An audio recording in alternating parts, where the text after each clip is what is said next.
Hello, Leapers, and welcome back to the Quantum Leap Podcast. I'm Albie, and I'm so excited. We have our second editor from the new Quantum Leap series on. We have Ian Mayberry. How you doing, Ian? I'm well. How are you doing? Good. I'm so excited to meet you. I spoke with one of your colleagues already, Christina Castro. Hmm. I have a basic understanding of how the flow works at Quantum Leap, and I want to talk more about that because there were some things she could answer, some things she couldn't answer, and I still have a lot of questions. But I want to find out about you first and get to know you because this is a great opportunity for me, so I'm excited. How did you get into editing? Like, when did you find out you had a talent for that? I got into editing pretty early. It was when I was in film school, and I was actually my ambitions were to be a director, and I took some editing classes, but it was it wasn't really interesting to me. It was actually linear editing, which is this kind of like system that didn't really exist. It was only exist in a short period of time because of like certain video technology that was available. And so like if you like, it was basically deck to deck. So if you ever made you wanted to make a change, you'd have to then redo everything that came after that point. Wow. And it was just really like, it's basically like two VCRs and you're hitting play and record and you're kind of punching in and out like in real time. Kind of like what they did with Next Generation almost, I think. Star Trek Next Generation. I don't know if you're familiar with that. Oh, I mean, I loved The Next Generation, but I didn't know that they. At the time. I Oh, think wow. it's pretty cool. I think the information's online if you want to check that out, go down the rabbit hole. That Oh, seems I pretty definitely will. So yeah, linear editing's got to suck because I know non-linear editing is so much better because you can just keep going through it and making little changes. So that's got to be time consuming. Yeah, one day they rolled in a computer and they showed us. I don't remember what software it was. I think it could have been one of the early versions of. I don't think it was Avid. I think it was like an earlier version of Adobe Premiere or something. Okay. And they basically showed like an insert edit and like and that's basically we have like two clips, and then if you have a third clip, you pop it down in between, and it automatically adjusts to perfectly make the space for that new clip. And like immediately that moment, I just like I remember it vividly. I totally forgot about like directing, and I wanted to do that. I thought there was so much like I don't know. I just felt like that was like such a strong storytelling tool, and that's what I really wanted to do. I didn't necessarily want to direct. I just kind of wanted to tell stories. And so from then on, I basically went on eBay and found like an old Mac G4 for like $400. And then that was like the first computer that I ever owned. And I didn't really even have an internet connection or anything. Like I would just like mess around in system preferences and stuff and trying to learn the computer that way because I didn't grow up with computers. I was like the only person in my class that had like a typewriter, and I would borrow like some of my friends had a lot of my friends had computers, and they had like Encarta and that kind of stuff. And but I was always kind of on a typewriter. So the computer thing, the editing was actually the motivation for me to like kind of get more into computers.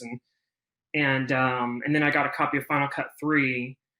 And then I basically whatever I could get my hands on, I would edit. And just like any kind of clips. And then later on, I started to become like a freelance editor, and I was like working in like advertising and would do like corporate videos and stuff. But and I learned a lot during that time because you're just kind of like a one-man army, like because they just kind of give you this kind of random thing, and you got to like put it all together and then you got to burn all the DVDs and give them all the deliverables and stuff and stay on schedule. And it's weird too, because it's not really anything you could show anyone else, because like the corporate videos, they would be like parts of like pitches and stuff. So like out of context, they just seem really strange. Like you'd watch and be like, okay, I saw like a pancake flipping and like a person on a BMX and a lot of people smiling, and a lot of people, always people smiling, because it's like advertising and stuff. Yeah.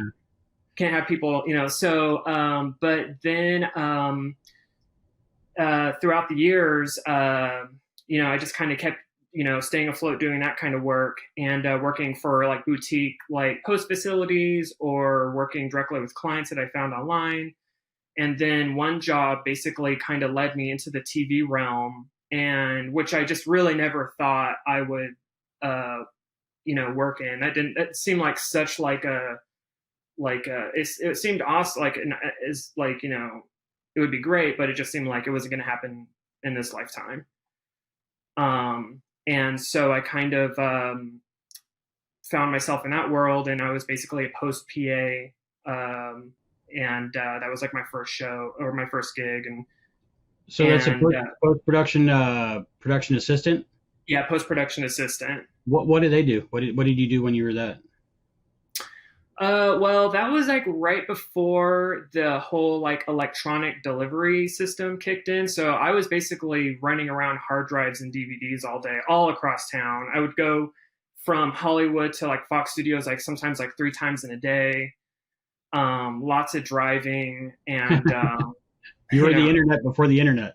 Yeah, I'm like, and yeah, it's so yeah, these days now it's all like, dailies get delivered electronically and cuts get distributed electronically. So yeah, I was like right on the cusp of that. So, and then getting like lunches and stuff, and every once in a while though, it was such an amazing group of people. They would like let me cut things like, sometimes like special features for the DVDs, or they would even like ask me for my opinion on like cuts and stuff. And that meant so much to me because, just like, you're like, like it's really easy for people to overlook you, and so for them to include me really just meant the world to me. And so that's kind of really the mentality that I have now too. It's really about just like that kind of sharing and collaborating and trying, everyone like moves up together, like I think that should be the goal for, entertainment and storytelling in general. It sounds almost like it's like a apprentice program where you get started and you're on the team, and then you learn as you go, and you build your confidence, and other people build their confidence in you and stuff like that. So how does that go to like cutting your first actual TV episode on your own? So then I went from being the post-production assistant to becoming a coordinator and then an assistant editor. And then when you're an assistant editor, you're working with your editor and your team, and you're over time, like, you might get some scenes to cut from your editor. And that's kind of what happened with me. I was working on a show called Blind Spot. Martin running that one, right? Yep, that was my first time working with Martin, and started that in 2015. And that was just such an amazing show to work on, and that was the beginning of Martin and I and my relationship. Because Quantum Leap is now like our third show together. So during that time on Blind Spot, I would get scenes, and it gave Martin and the producers and stuff a chance to kind of see what what I could bring to the table in terms of editing, so I think it was somewhere in season 2, I did a co-edit episode with another one of the assistant editors on the show, Hillary Bolger, and then in season 3, that was an amazing thing because we were both like so nervous and like just like on the edge of our seat like at all time, like this has to be great, this is like they're giving us a chance, don't mess it up. And that episode went really well. I basically edited the front half and she edited the back half. So we just kind of split it down the middle. And then in season 3, I think halfway through season 3, that's when they gave me the bump to editor. And I think episode 11 or something was the first one I started to, where I was like cutting my own episodes. Is that a lot of pressure? Like, did you have imposter syndrome and you're like, oh my goodness, am I really doing this? I have that right now. I think I'm just barely actually starting to finally be like not feeling it as much. I mean, I still feel it, but I think I Mm-hmm. can feel it starting to dissipate a little bit. Like I think I can see the end of it. Well, you're doing amazing work on Quantum Leap. So Oh, thank you. It's it's such an awesome show to cut, and it's really like the the style that I have now is really this kind of style that really um, uh, it's developed over the years working with Martin, and and how he really um, just like cultivates this kind of environment of really just giving you the space to experiment and to really try to do the kind of the coolest thing you can muster, if that makes sense. Like, mm-hmm. just really, uh, and he really loves editing. So, and he's really good at it too. Like, he um, really like was the one to really kind of get me sharpened up with like action sequences and how those work, and and Blind Spot was great too for starting out, because there was so many different like types of scenes that you had to cut on there, because it was a drama show. But it was also, it was like a 1 hour drama with heavy action elements, but there's a lot of comedy, a lot of like, romance and like sad stuff, um and um and like, yeah, like a lot of jokes and humor, and they gotta like learn that kind of timing and stuff. So it's really dynamic. It's all over the place, or it's not all over the place, but it's like it's really like it's always like shifting. And I think like, Martin and I talk a lot about the shape of something, and that's what really helps me like kind of understand how to tell a story. Is it really has to have a shape. So you kind of have to always kind of step back and have that kind of like macro perspective on things, to be like, okay, am I getting out of this thing correctly? And as I'm making this kind of shift into here, am I setting it up right? And there's so much there that that sets such a fundamental understanding in Blind Spot, and then moving on to other shows, and that really kind of carrying over. So I think definitely a lot of what I do in Quantum Leap is kind of, you know, um, benefits from what was like learned during those earlier episodes in Blind Spot and stuff. What Martin show did you work on in between Blind Spot and Quantum Leap? In between was Keep Breathing. Okay, was that the miniseries? Yes. Can you tell me about that? Because I haven't seen that yet, so I want to watch that. I'm curious. That was a great series. That was where we really were able to like kind of open up in terms of like editorial storytelling, because it was very like non-linear. Well, it's totally non-linear, so we didn't have those kind of like restrictions. Once you go non-linear, then you really open up like the box of like possibilities, because we're jumping forwards and backwards. You can really manipulate the structure, and as much as you want. So it was really like, even in my mind, I almost see it as like a showcase of editing. And it was it's a very beautiful series. And the storytelling is so powerful. You should definitely see it. It's like, I don't want to give away too many spoilers. Okay, yeah. If you haven't seen it. I haven't. So I'm excited. So, tell me about being an assistant editor. From what I understand, they do like the bulk of the importing and the organization to give it to the main editor. Is that right? If you're on a big project and you have an assistant editor? Yeah, as an assistant editor, it's a really big role. And every editor has a great assistant editor. You can't stand on your own without them. My assistant editor is Katie Kornblath on Quantum Leap, and also we worked together for many episodes on Blind Spot. I was so happy that she could join Quantum Leap because we already kind of had that experience previously, so there was like a lot of like shorthand we can have in communication style and kind of move quickly, and which is in network TV it's kind of imperative. And as an assistant editor, there's a lot of responsibility. It's basically everything that isn't directly like just editing the show, which is a huge amount of like there's so many tasks and responsibilities and things you have to track. And during when they're shooting and you're getting dailies, one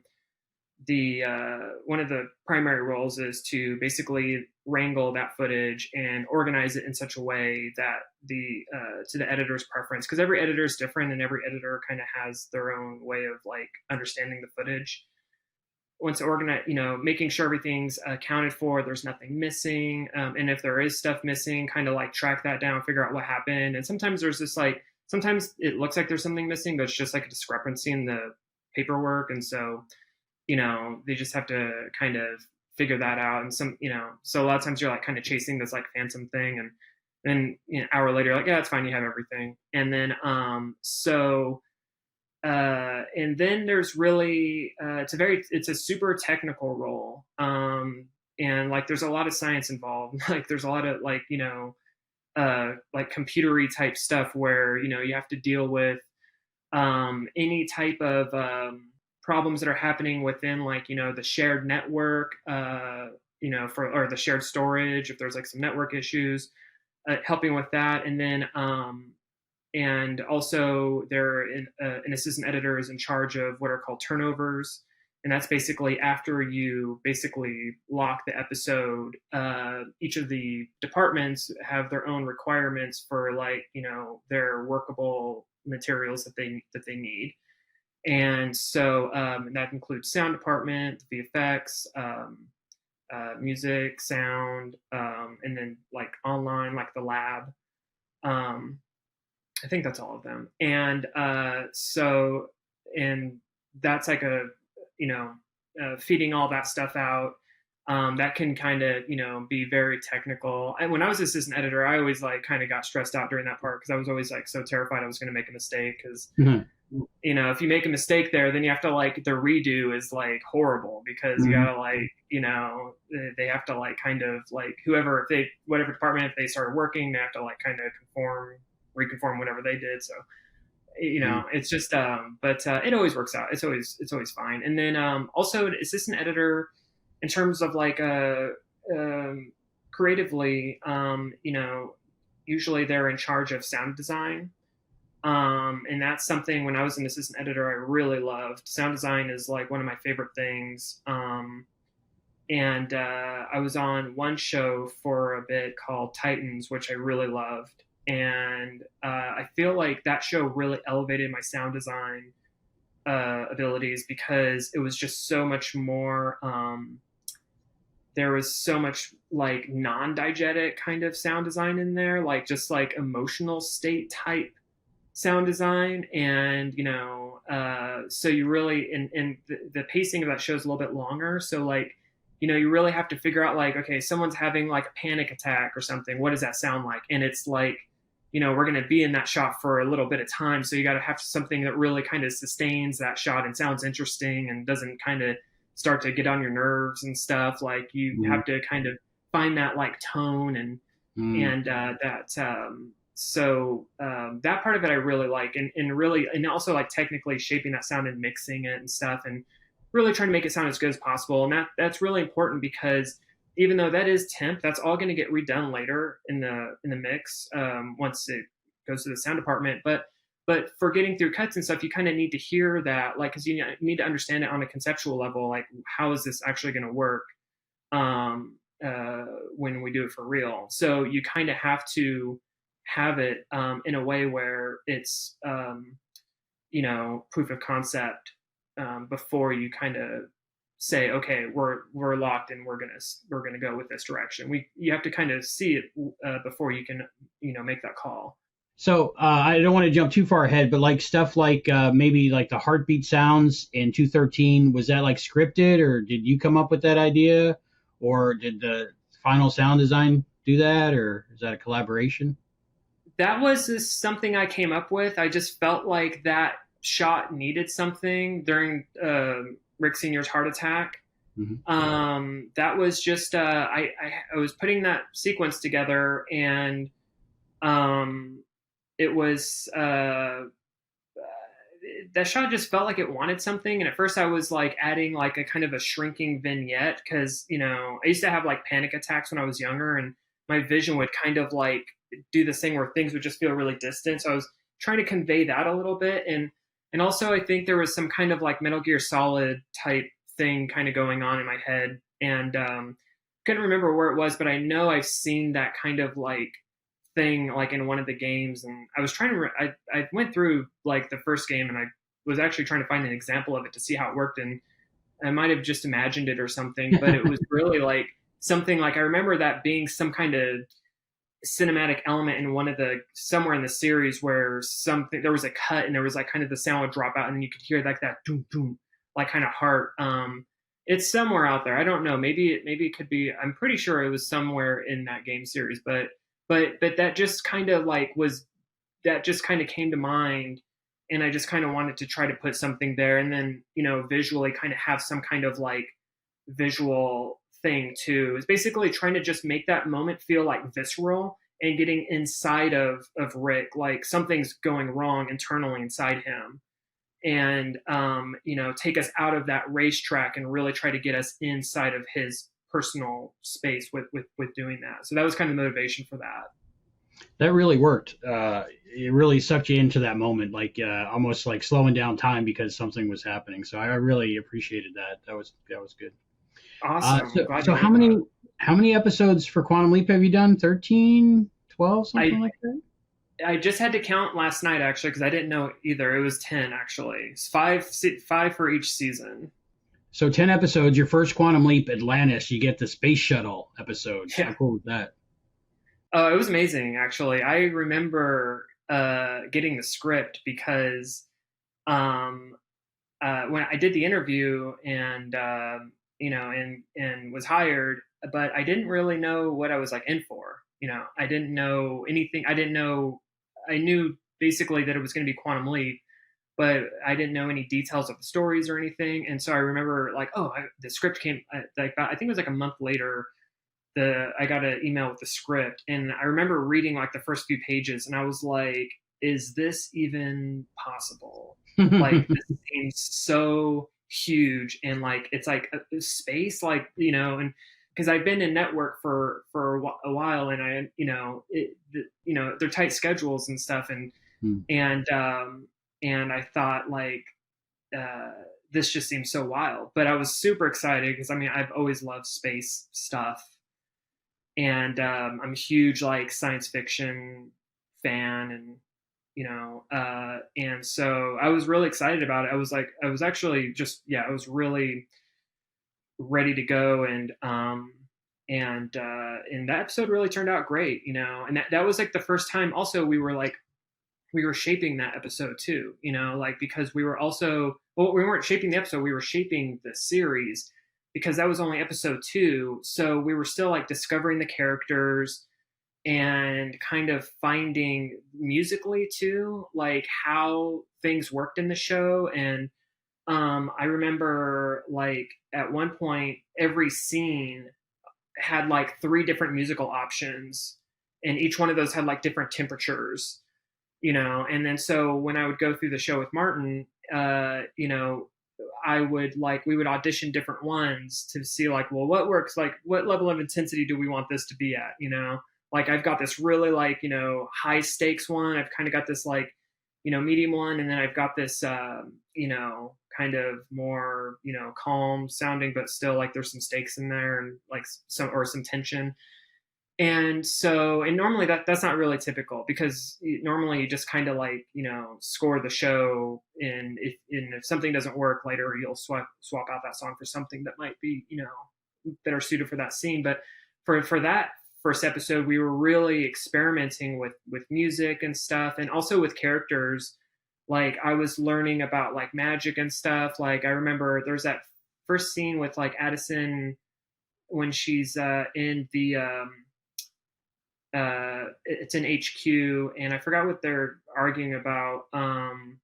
It wasn't the thumb drive, but like but basically Magic says something to her that's like really I chose a take that he sounded more like almost like mean or something, or like kind of like because the delivery in the line could have very well played that way of like, I'm the boss and I'm in charge and I'm gonna give you orders or something. And I had to take in there, and Martin was like, no, he was like, use this other take, and it was a warmer take. And it had a little bit more empathy to it. It wasn't as it didn't have that kind of that, I don't know, like that kind of militant type of tone to it. It was a more like, and right away that was like when I'm like, oh, Magic. So Magic is empathetic, and he's not like that stereotypical, mean boss kind of guy. He's like, he's really part of the team, and he cares about these people. Like I made all those connections really quickly just with like that one line change, and so I think I remember saying too, I was like, oh, I chose the wrong take or something. And Martin was like, no, we're figuring out as we go right now. And I was like, because it's only episode 2. So that part of it, that episode was really fun in that regard to kind of discover the characters for the first time and like learn who they are and shape them and, set the tone for like the episodes to come. I really enjoyed Atlantis. I'm a big space nerd. I had just come back from not too long before that, the Kennedy Space Center, and seen the space shuttle in real life. So I was super excited to watch this episode. And like I like movies about that kind of stuff. And I like while I was watching, I was thinking about Space Camp. I don't know if you ever saw that movie when you were a kid. I like that had the space shuttle in there, so I was getting some of those vibes. Did any like sci-fi or space movie or TV show inspire anything in that episode for you to maybe cut something a certain way? Not in terms of like directly actual choices in specific edits, but definitely I remember the first time as a kid when I watched like Apollo 13 and like just like how in danger they felt the whole time, and the scope that had, and the movement and stuff, like with the being in space and kind of like as you're traversing from, we really worked hard on trying to kind of maintain that 0G kind of like floaty feeling. So there would be a lot of like shots where that was part of the thing that I had to kind of account for. I wasn't only looking at performances for that particular episode because we really had to maintain that space feeling. So if there's something where, one of the characters has to float over to a panel and start, pushing some buttons like during their lines, I have to really, factor in that kind of stuff as well. And so I think in that regard, it did really kind of like, it did affect like what shots were used and like where, what we were showing at specific times and stuff to try to help best sell that kind of 0G environment. And also I did have some like extra of my own kind of like kind of motion keyframe things that would kind of add an extra little element of floatiness to the shot too. And that's very cool. I kept reusing the. That's done in post. So that's done in post sometimes. Very cool. Yeah, sometimes we, there's we do a lot of stuff like that on Quantum Leap. A lot of manipulation of the framing and also adding movement. Like we do a lot of pushes. Like that's a really big thing for us. And something that I really like doing a lot because it just adds a kind of an extra something to a shot. Sometimes it's subtle. Sometimes we'll do a really big push. And basically what I mean by push is like applying, basically it's an effect that you apply to a shot that it's basically a scaling effect. So it's scaling from basically 100%, which is basically just the regular size of the shot. And then over time, it scales it up to whatever percentage that you punch in. So and then that goes across, and so it's basically across the duration of the shot, it's constantly scaling up till you get to the end of the shot. So it's kind of like the smooth gradual. It basically looks like the camera's kind of pushing in like this. Okay. But it's basically, it's a scaling effect that's going from like 100% to like 105%, or if you want to do a really big one, you can go 120%. We've gone as far as from 100% to like I think 160%, like in one shot, like a really big one. And well, those are really good cameras. What are they like? They're way over 4K, right? So you have a lot of room, a wiggle room. Yeah, I think we shoot in. I think we shoot in 2K, and then and that kind of gives us a buffer to basically we master in 1080 for broadcast. So we always know that we have this extra data that we can play with if we want to basically make a shot a little bit closer on a character. Sometimes we'll take it and we'll take the frame and we'll basically kind of chop off the left and the bottom a little bit and kind of get put closer up, tighter on their face for a reaction shot or something. We do that. Is there a reason they don't use the full resolution capabilities of those cameras? Because I was hoping for like 4K episodes eventually, but 2K can look like 4K pretty easily. I'm not sure what the technical part of it is, like why that's that's a little bit outside of my like I wasn't part of those conversations, but I'm sure there's but it works great for us. I mean, I don't ever feel like we have like a limitation too much. But I think the 1080 mastering thing, I mean, I think that just kind of comes from the network. And yeah, because it's network and that's what they broadcast in. So there's no reason like a streaming service to go 4K HDR and all that stuff.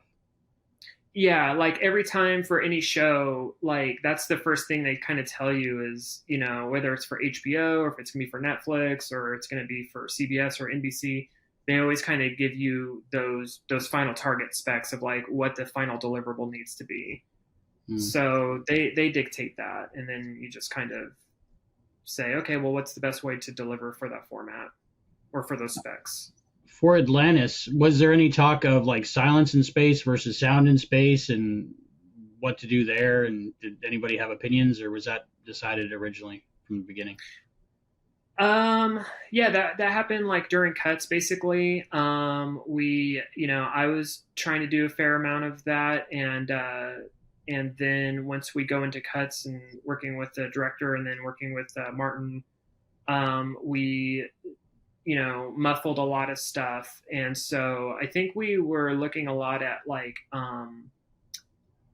Gravity, the film Gravity, and like how they, basically all the sound that you hear is kind of coming from inside the suit where there's oxygen. And then so everything sounds very like thuds and stuff because it's all muted, because it's basically just whatever the suit is interacting with around them, and you're just hearing you're hearing what's coming from inside the suit. So like Ben, when he bumps into like the mirror station and stuff, when he does the leap from the shuttle to the mirror station, all the impact sounds, they all kind of sound muted and stuff, because that was it's all like so well. Yeah, that came out really great. I think the visual effects team really knocked that one out of the park too.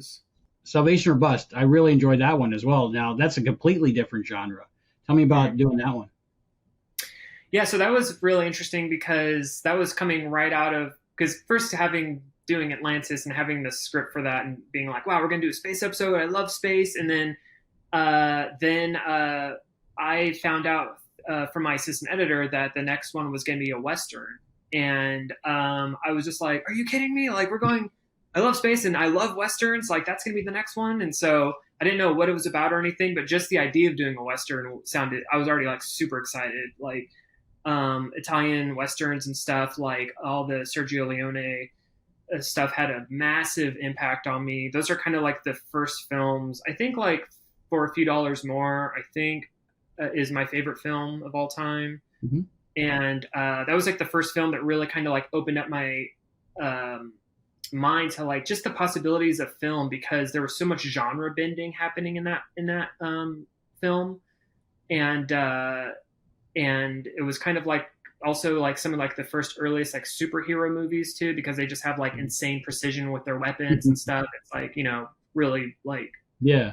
above reality Mm-hmm. type stuff. So and so yeah, I was really excited to do a Western. And the thing with the show is that the casting is amazing. Every episode requires guest stars because it's always a new lead, and every time it's like the actors are just so good. So the villain of that episode was great to work with. And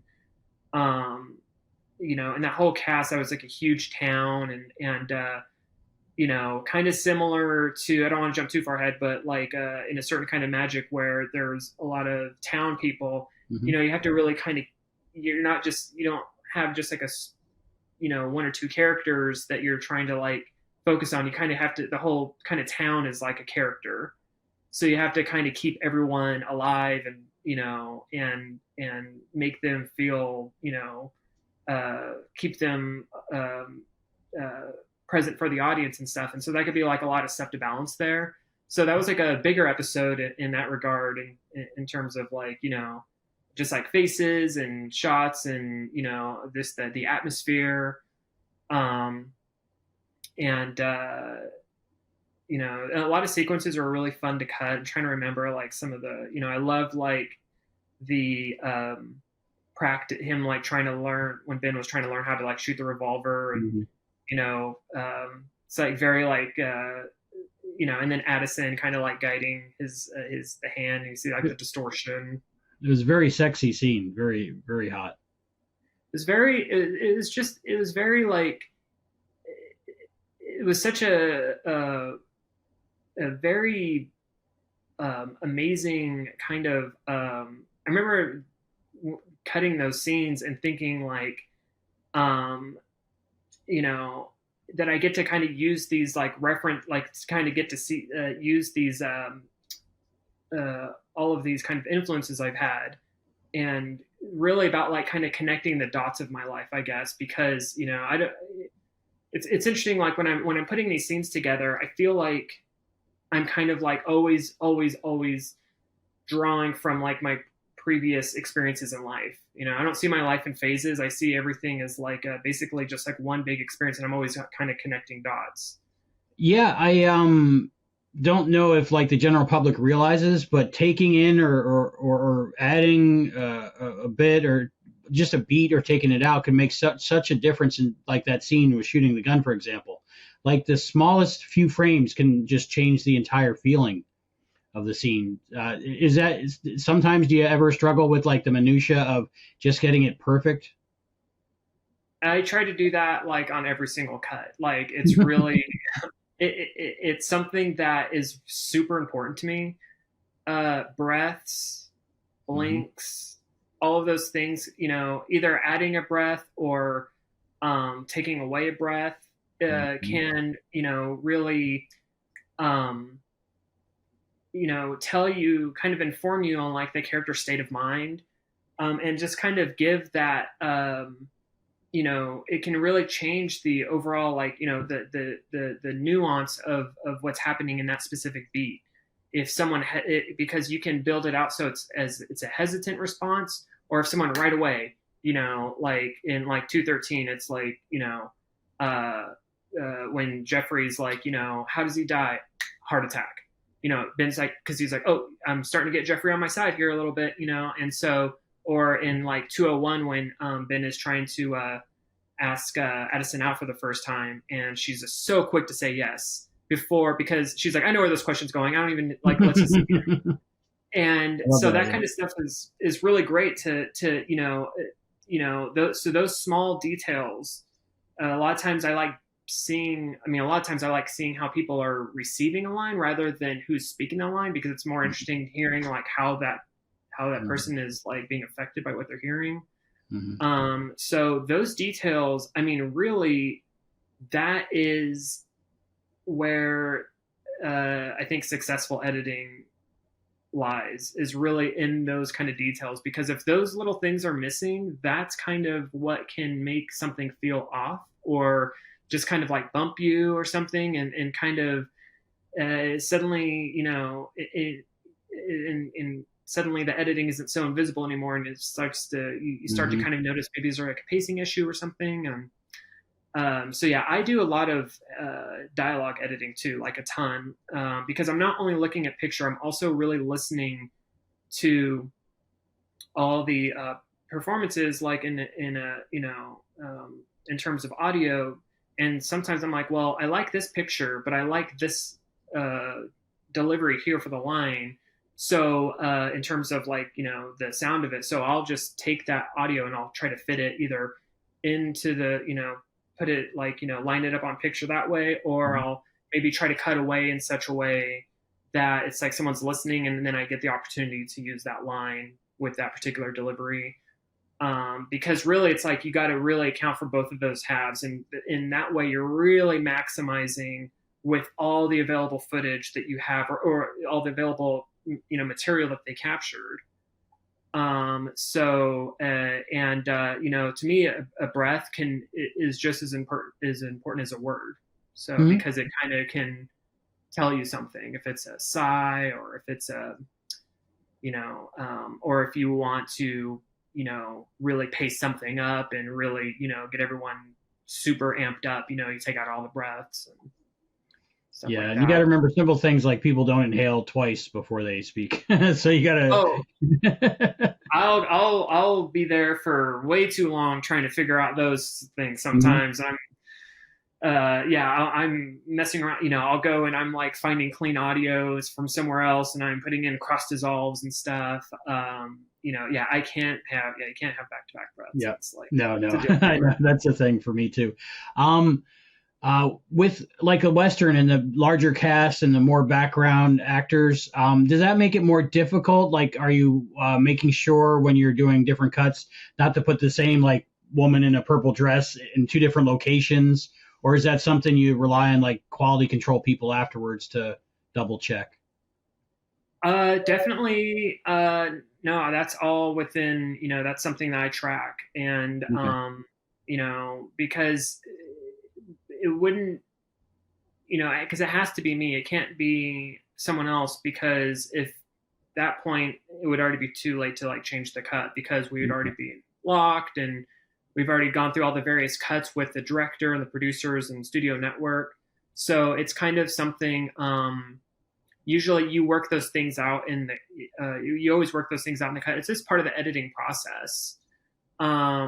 And so continuity is definitely a factor that every editor has to, it's their job to keep that continuity correct, because it is, if someone's kind of, teleporting across the room and stuff, unless you're Addison and you're a hologram. She could do that. Yeah.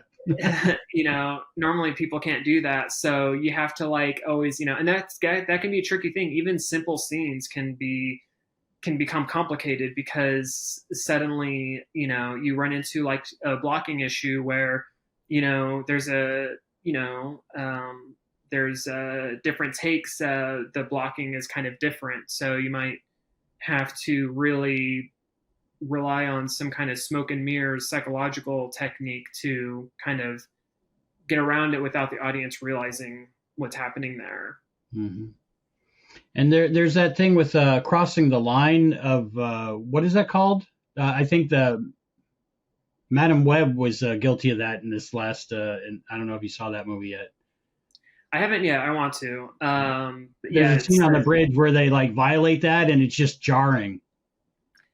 You're not used to seeing that as a viewer.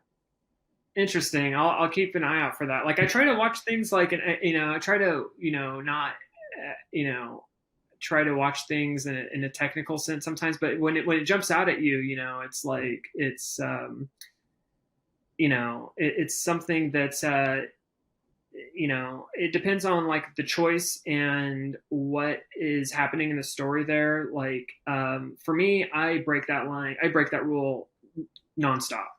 Really? Like, I never noticed watching your episodes. So yeah, I think there's just a way to do it, because I'm more focused on just moving around in that space, and always keeping like what is the next most interesting thing? Like if I was in that space right now, what would I want to see next? And that's kind of like what informs like my cutting pattern. And that's a big part of my process too, is like, because I feel like that's what the audience would want to see, you know, like if they're talking about something, oh, I want to see that thing, or I want to see how this person's reacting or something. And I might not have coverage that's like technically correct on that, you know, or their best take or whatever it is. Like, I might have to cross over that line. So, and when I do it, like, you know, you can basically just kind of shake it up a little bit. You can have one shot that kind of like resets a table a little bit. So then when you go to that next shot, we're going to jump the line. Now the audience, they weren't really tracking it because, you know, you kind of like, you were able to, you know, mix up the geography a little bit in such a way where it wasn't like noticeable. Stand by Ben. That was a great episode. That was a very like, to me, that was like a very Quantum Leap episode. It was one that was like, we were kind of, it didn't have the scale of the first two episodes or of that I had done. Mm-hmm. So it was my first episode that was like, you know, I didn't have to deal with like, you know, big sets and you know, super high stakes and it was more of like an intimate story. And so it's very, it was probably like the most emotional episode I had done up until that point.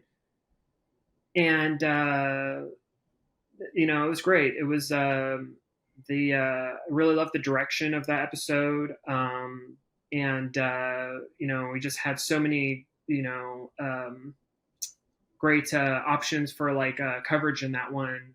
So we were able to really just kind of like dial in the performances and, in a way that, that episode, kind of required for that episode. And it was very, yeah, I really enjoyed that episode. It's interesting thinking back to that time because, you know, those were kind of like the early, you know, we had done so many episodes up until this point, or just the, you know, and I guess also with like the writer's strike that kind of like, you know, kind of gave us a little break there. Like when I think back to that episode, I'm like, wow, like how long ago was that? And I think that was only like, you know, a year ago or something, but it feels like it was like, you know, more than that in a way. But the episode came out really great. You know, it's got that really cool car chase kind of thing. That opening, I remember with the when they first escaped the camp and stuff. And was that opening song in that always put in there? Remind me what song? It was like, I forget the name of it. It was like woo. Yeah. Yeah, it was that song. I think we were trying to do Beastie Boys at one point, but we couldn't like get it. I think there was like a licensing issue or something. But I really like the way that is that Blur? I'm trying to remember. I'm not sure. I remember it was on the radio the whole time I was alive when I was a kid. So, yeah, it's very popular. But yeah, no, that song worked great for it. And you know, usually we try out like different songs and try to see like if we can beat it or something. And you know, going back to Atlantis real quick, we had to do that with the tape recorder when they first get into space and they hit play on the thing. You know, we had a bunch of different swings at what was actually going to play when they hit the cassette player. And yeah, what did we actually get in that episode? Didn't we get like some David Bowie song or something? Well, good. That's later when they're on doing the spacewalk. Oh, okay. Yes. But when they first get into orbit and they like undo their safety harnesses, they kind of celebrate the success of getting into space by having a tape recorder, or there's a tape player and they press play in this, and it's Frank Sinatra's like "Fly Me to the Moon." Yes, I love that. I love Frank Sinatra, so I remember that. That was just a great episode altogether. The next one I want to talk about was got to be a more difficult level, the leap, die, repeat, because you're different takes, and you know, I'm sure they're filming them just like each they're filming each time thing, um, like block shooting, I guess it's called, right? I'm not sure. Yeah, yeah, exactly. Does that make Where it they, difficult to like keep track of everything in your head because you're basically doing a Groundhog Day? yeah, I made a joke at one point that I felt like I was like kind of cutting the same thing over and over again, but because usually the scenes are so dynamic Hmm. and different in Quantum Leap, and so this was the first time where and but they're different, but they weren't different because you really got to like there's your there there's different perspectives happening, but yeah, you're still like tracking all of like the soda can and the light switch and like the like the watch or something, like those things that are like kind of repeating, um, and keeping those consistent. But overall, that episode actually really just folded together like it really easily. I don't know. It was really interesting. I thought I asked my assistant editor at the time, Clinton Steves, who was my assistant editor during season one. And I said, are we just like cruising through this cut, or am I tripping out here? Like, and he was just like, and then he coined the term. He said, no, you're just like Zen editing. Wow. And he said it as a joke, and then I was like, it really stuck in my head. Like, I still remember it right now. I mean, I still keep that in my head because in my mind, I was like, yeah, Zen editing. That should be okay. You're You in the know, zone. yeah, and so I never even thought of such a concept before, and then so it really, even now, like I kind of practice that now, is really trying to just stay focused and find a way to kind of move quickly through the footage, and really basically you're kind of getting rid of any kind of resistance in your mind from from what you kind of are hoping to achieve, and then what the footage is and what the story's supposed to be, just so you're constantly just like flowing with it. So that episode is when that kind of happened. I think up until that point we were still trying to like kind of really find, or for me, I feel like I was still trying to find my footing, and I wasn't really aware of it, but once I got to the episode, that's when I really realized, like, oh, I think I'm like kind of really getting in the zone on what the show is and what the feeling of it is. And I guess it takes a few episodes to make that calibration. And so now, once we're 4 episodes in, I think I really started to kind of find that rhythm, and the episode just kind of really lent it to itself too, because it had to have that kind of cadence and that kind of you got to really feel that rhythm, and uh, you know, so yeah, that episode was actually so fun to cut, but it was really, yeah, everything. I feel like everything already kind of has a life of its own. The script has a life of its own, and the footage really is, because it's live action that's captured. So there's something already hard coded in there somewhere. My job is just to I'm the conduit that just kind of has to bring that thing out. Hmm. And I think that's when that really started to happen, was on Leap Die Repeat. Um, and so Yeah. yeah, that was One of the things I really like about that episode, of course, is Robert Picardo. And I know you said you were a sci-fi fan and stuff like that. And I always yeah. freak out when I get to edit somebody famous. Like one night, I think I edited LeVar Burton, and I had no idea. It was just in my inbox, and I'm like, Wow. So like, Amazing. you ever like freak out a little bit when you're editing somebody that you might be a fan of in any of these episodes? Oh, definitely. I didn't even know he was going to be in the show until I started getting the footage. I was like, "Are you kidding me? This is amazing!" I watched a lot of like Voyager, Star Trek Voyager. I still do all the time. Oh, it's so good. Deep Yeah. Space Nine, all those are. Mhm. But yeah, it was yeah. So it was great seeing him, and again, going back to that thing about just like life is just connecting dots, and it's like your previous experiences and influences and stuff. And when when I find myself cutting scenes with him in it, I'm like, it's like it's crazy. I feel like I'm like literally living my like childhood dream of like doing this kind of stuff, and these are the people that I grew up watching, and now so to get to work with that is just amazing. Was there any outtakes from him that you remember offhand, like funny things? Because he was always known for being humorous on set, doing silly things. I don't know. That was kind of not that I can directly recall. Everyone's very kind of like on point. I'm sure they kind of mess around when the cameras are kind of off, but usually the cast is like just really focused. And I mean, they there's jokes and stuff, um, but nothing that I can really recall. These are scenes where like no one's even messing up their lines. It's Mm, crazy.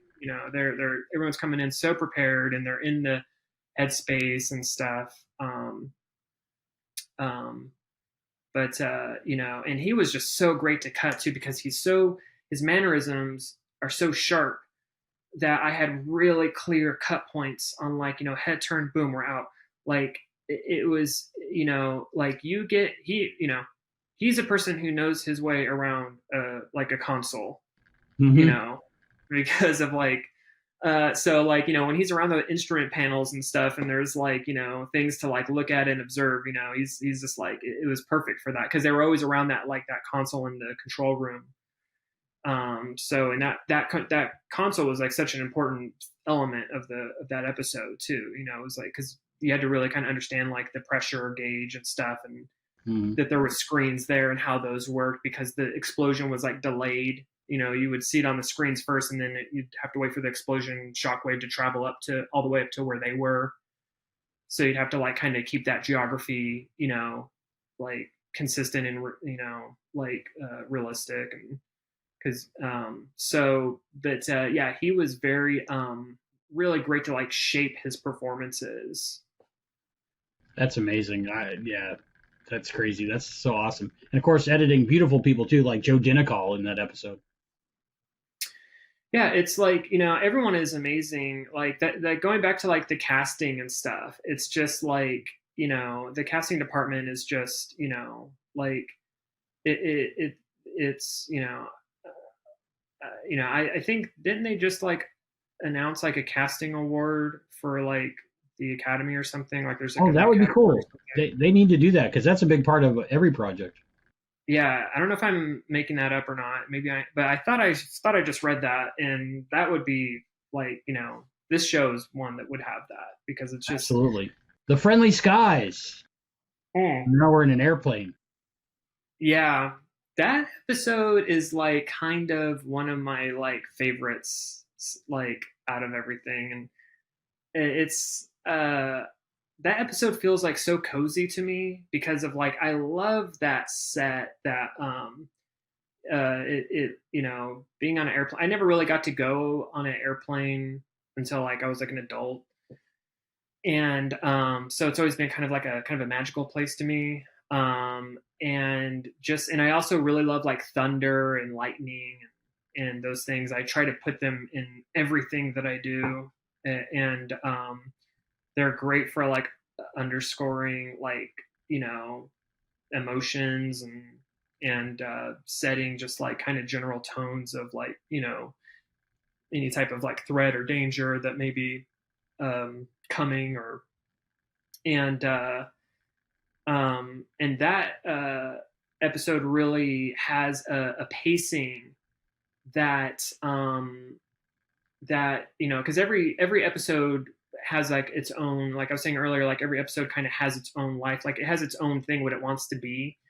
And so that episode I found it really wanted to be like kind of like paced up and kind of have like this like really kind of like this like kind of quicker movement, and even with the dialogue just keeping everything really sharp because it was always like in some ways I think that was like kind of some of my best editing. I kind of go back to those scenes because just I really like a lot of the choices. Like some of my favorite stuff is like when Ben like jumps out after the scene with the in the cockpit with the when he first meets the pilots, and he like jumps out of the because it could have been just like walking down the stairs and then start the scene, but he jumps out and like lands really hard, and it just like really gave me that momentum to really throw us into this next scene. I was I thought that was like an amazing choice. And so I would basically just keep writing that and really just kind of keep that energy up and always kind of keep this feeling that this plane's going to crash. And yeah, overall, like the pacing of that episode, because not all episodes want to be paced up like that. Mm-hmm. The in that one just kind of it just had that it just wanted to be that way. Yeah, so that's Corey Zampel, Right. the character under Casey Simpson.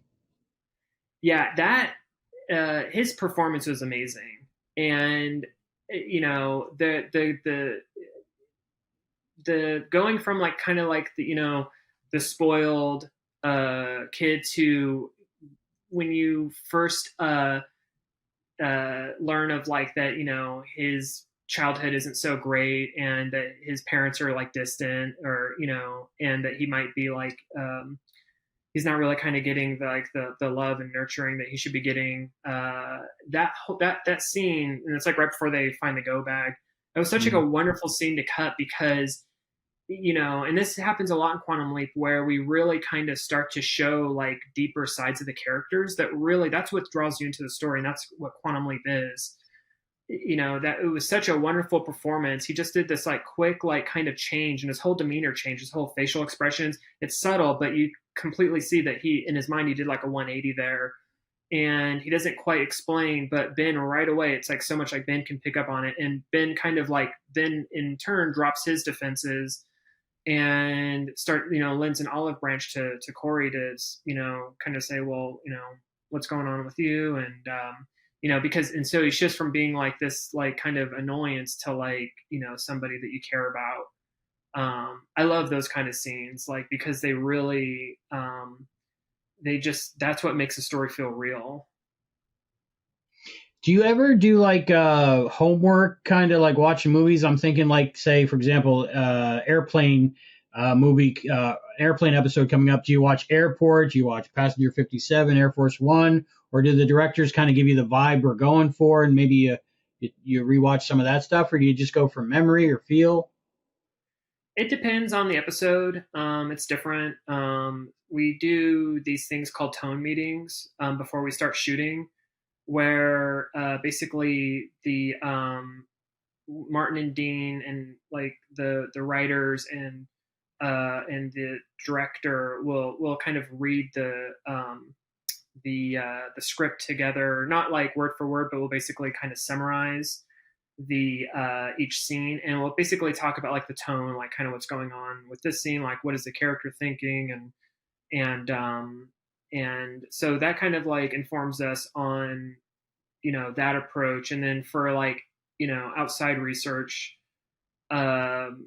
sometimes there are like influences that are in the script that I might not be familiar with, like certain older films or something that I haven't got the chance to see yet. So I'll go and watch those films and just to kind of get the vibe of that, and and that has kind of some play, but mostly I just kind of always do kind of my own thing. I don't think we really like kind of directly model anything based on something, but but things always have influences, even if it's like subconsciously. It's so it is good sometimes. Sometimes I don't want to know certain things. Sometimes I like to just be kind of surprised by things, and other times I'm like, oh, I think it'd be helpful if I kind of knew the origin of this like concept or something. But mostly I don't prepare. Like for me, like my preparation is like the script, is like really taking in the script, knowing that story, and then and really feeling what it is on an emotional level. I never get too much. I don't really allow myself to have like too much of a visual in my head, because I don't want to. Again, I think that kind of creates a form of resistance, because later on when you get the footage and you're like, oh, this isn't what I was imagining or something. Even like I think somewhere deep in my mind that would kind of create some type of like interference or something. So I just don't ever allow my brain to go there. I just like, I look at the emotional beats, and I know emotionally where we need to go. And then when I get that footage, then I'll kind of mold that footage to those emotional beats. Do you kind of go through all the footage as you're getting it, and then you kind of absorb it, and then your brain kind of knows what you want to do with it? I just go for it.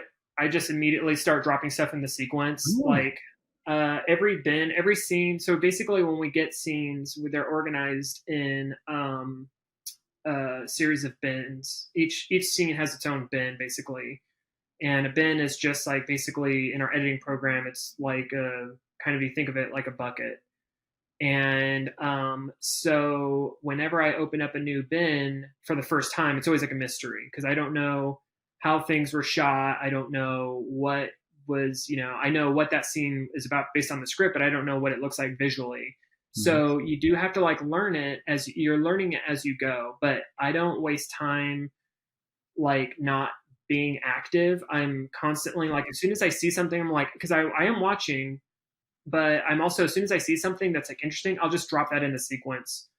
Sometimes I edit scenes even out of order because I'm like, oh, that's a great bit for the end. I'm just going to throw that in there, and I'll just like leave a really big blank space.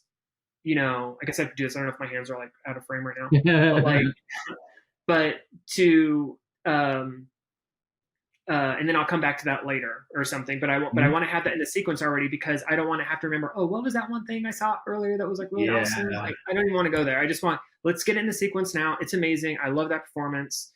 And so but I do really watch everything. Like, it's and that can be a little tough because like it, we have deadlines and stuff, but it's like it is just mandatory. You have to know what you have that you have to know completely what's at your disposal to tell this story in this scene, and so I kind of work in a way that's like I'm very I'm shaping as I go, and then but if I see something that beats that previous thing I selected, then I'll just quickly swap it out for that better line.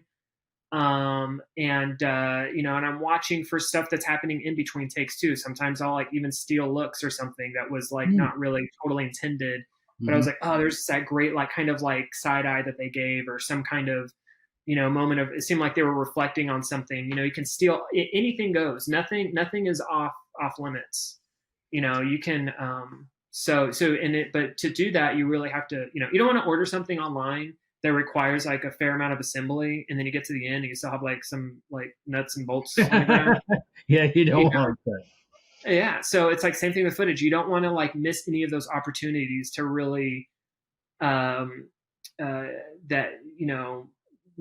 to use something great that was captured. You have to, I really do my best to make sure that all gets into the show. What comes to mind is like some great scenes in movies and stuff that weren't meant to be there, but they left them in, and it was good. Like I'm thinking Meg Ryan laughing in When Harry Met Sally, and she looks off camera at the director, and they kept it in, but it just works perfectly. Yeah, all that stuff, because you never know what is, because anything could be anything. A tree could be any tree. Again, it's like you change up that geography, and like like I don't even really, I've never been to set before, and I don't want to really see that set because I don't want that to be in my mind like, oh, I know that's like there's a fake thing over there, or like that the HQ kind of like suddenly cuts off and then it's just like a bunch of like random lumber pieces or something. I want HQ to be always real in my mind. It is a real place to me. So, and I treat it like that. So like, so I try to really, really make sure that we use everything that's available to us. I like that. Yeah, that would be placing limits in your imagination, almost like you were saying before. Yeah, definitely. That's and that was something that my mentor taught me. And I really, so I keep that thinking process up, like because it really, because I want it to be, to me everything is real. I love that. And so I think like any type of those arbitrary, again, like just those kind of like any of those ideas, I don't want any of that kicking around in my subconscious, like I think most likely, yeah, is it going to have an effect? Probably not, but I don't even want to run the risk. Like, let's just keep everything, let's keep everything like maybe like after when the show wraps or something, you could go visit, but really, yeah, it's going through all the footage. You're going to find and certain directors, they all work differently too, and they're going to move the camera differently. And that's another thing too, because they might, some directors, they're like, oh, I want to just get this extra little beat on, but only for like take 2 or something. So let's move the B camera just for that specific thing. And so, you really want to make sure, like that really happened on Stand By Ben a lot. Avi, the director, he kind of has that style a lot where, he's really, because he's an editor as well. So he really knows, like, has in his mind, like all the shots really mapped out. And when you have a really tight schedule, you don't really have time to have like a new specific setup just for like that little insert that you want to get. So he'll just do it like on the fly within a certain setup. He'll just like, he's very economical and be able to like move, like, just because, you can sacrifice one camera. You already have the take a couple of times. So like, let's lose one camera angle because so we can, go and nab this other thing really quick just so we can tag it and have it in the show. So you really have to like, and it's easy to miss those things, so you really want to make sure that you have all the pieces. So, like, sometimes do you get like scripts with director's notes on it of which scene they would prefer you use, and do you always usually stick by that, or how does that work? Yeah, we have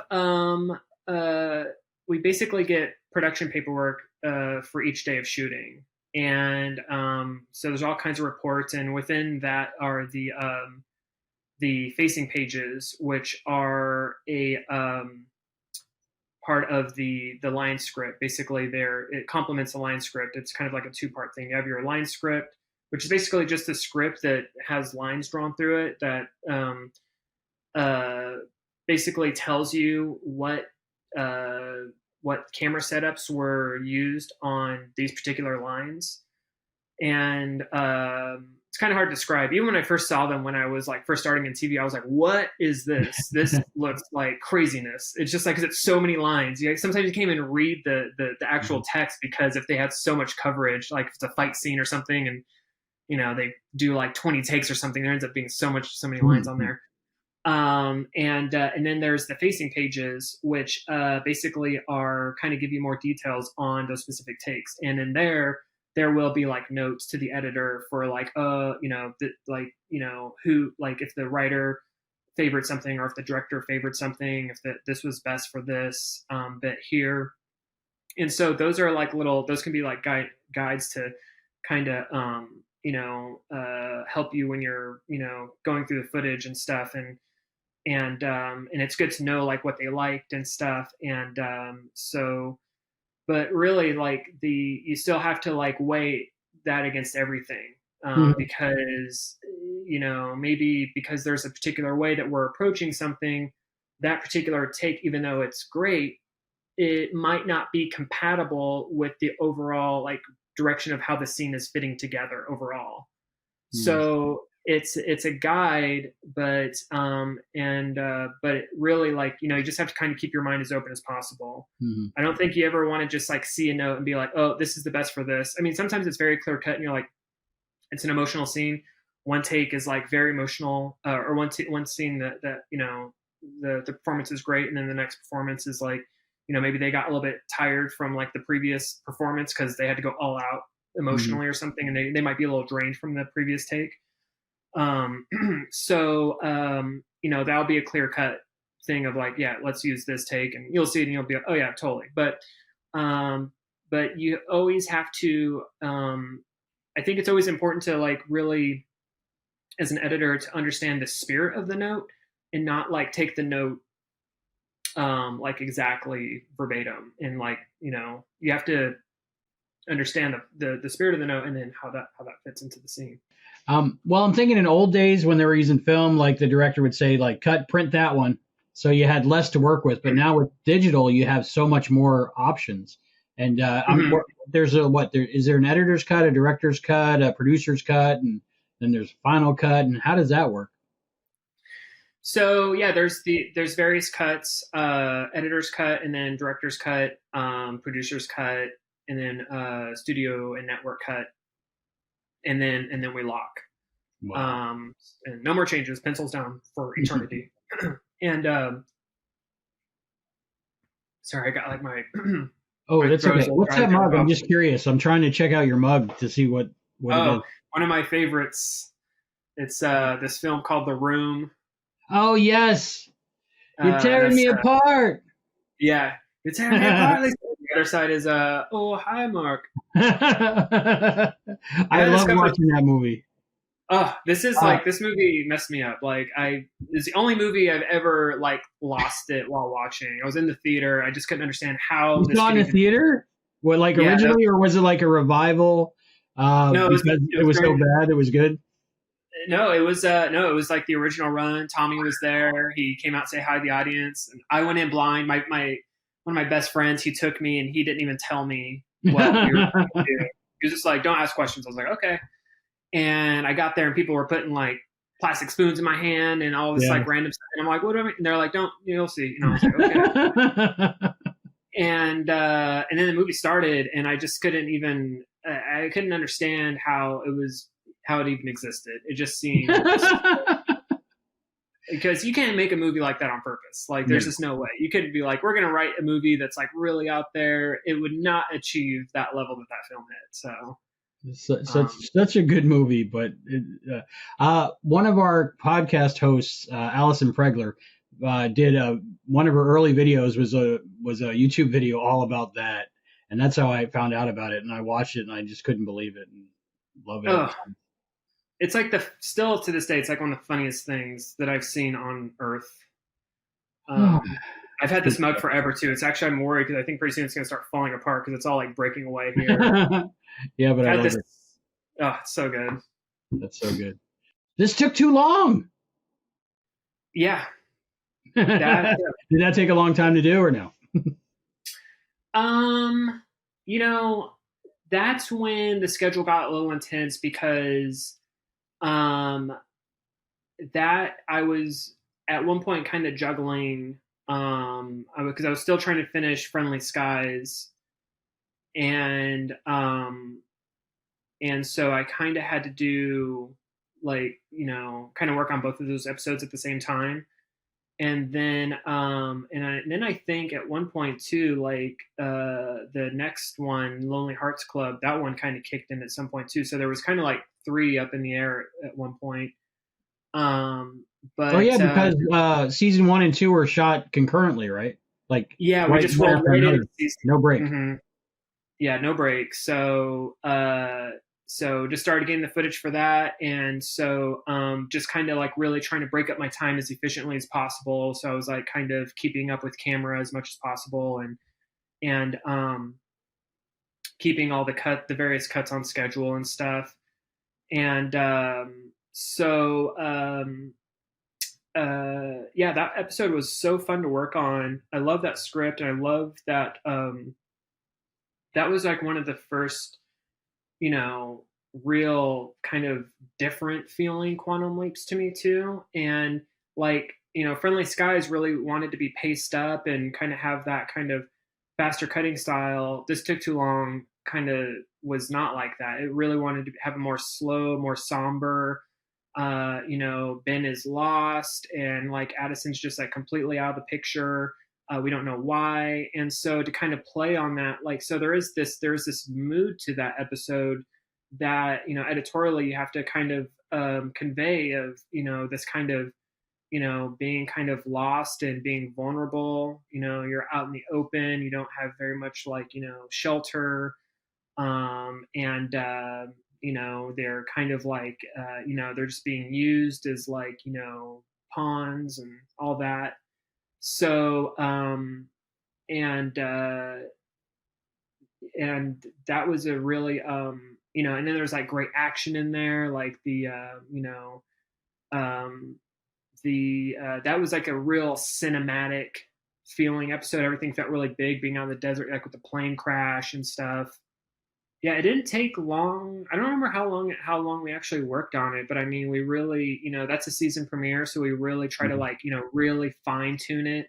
When I work with Martin, we do multiple passes on certain episodes. Like that's one where we really took our time to kind of go through and analyze so many things and question things, and and really try to make it is, I mean, we strive to always do that, but I think with premieres and finales, there's a little bit something extra that happens. And that one had a lot of blind spot actors in it. Did you ever edit those actors before in one of those episodes? Oh, tons, yeah, especially with with Aaron. I forgot his character's name, and also PJ, and well, and yeah, all of them. Mm-hmm. And so yeah, it was cool to have those familiar, and I know how to cut them. Like I know, especially with Aaron, like um, it was very, because he played on Blind Spot, he was White's, and he's another actor too, has very like sharp mannerisms and like very like intentional like body language and stuff that's really easy to capitalize on and to really when you're selling jokes and stuff. Like him and PJ are so fast at like kind of riffing off of each other, but you can still keep that pace up and everything, like when they're trying to like build the fulcrum and lever or whatever to try to get him out from underneath the wheel thing. Mm-hmm. And there's always like comedy stuff happening in there at the same time. And That's something I really liked about that episode: the pacing, the comedy timing, the banter back and forth, the talking over each other. Does that make it more difficult or just different? just different. Like it wasn't hard at all. Like, and that was like, kind of like how with Leap, Die, Repeat, like that was another episode that just kind of like folded together. And it was very clear to see like kind of how things work together. Like John, the director, just did such an amazing job. Like, the blocking was all very, my job, I always try to keep things as interesting as possible. I never really want you to know like what the next thing I'm going to cut to is. So I'm always trying to like change it up. I'm trying to I'm trying to put things together in the most interesting way I possibly can. As soon as I kind of feel like there's any kind of like pattern or just something that's predictable or, I always want to stay away from that. And so sometimes it can be subtle, sometimes it could be more of a bigger swing in terms of like cutting style, but to whatever degree I get to do it at, I always try to do it. I think that's the only thing that's really the challenge. But when it comes to actually like the performances and what kind of scene it is and stuff, that stuff always feels fine. I think the main challenge is just trying to find the way to always keep the audience as engaged and surprised as possible, and keeping things unpredictable in terms of how this story is unfolding before them. Mm-hmm. That one was great. I really love that one. Now we have Lonely Hearts Club. So that was a different genre almost. It was kind of like a road trip, adventure, rom com, drama, all mixed together. Yeah, that one was, and that was interesting coming off of like, This Took Too Long, because it's a total, departure from that. And, and that is, that's another, like one of my favorite episodes. The performances are incredible. I love Neil like so much, like the whole, back half of that episode, like the second half, because it really sets it up for that drama that that you experience on the second half of that film. And that script is just set up so well to kind of like, builds you up, and then you're like, oh, and it's like devastation. And and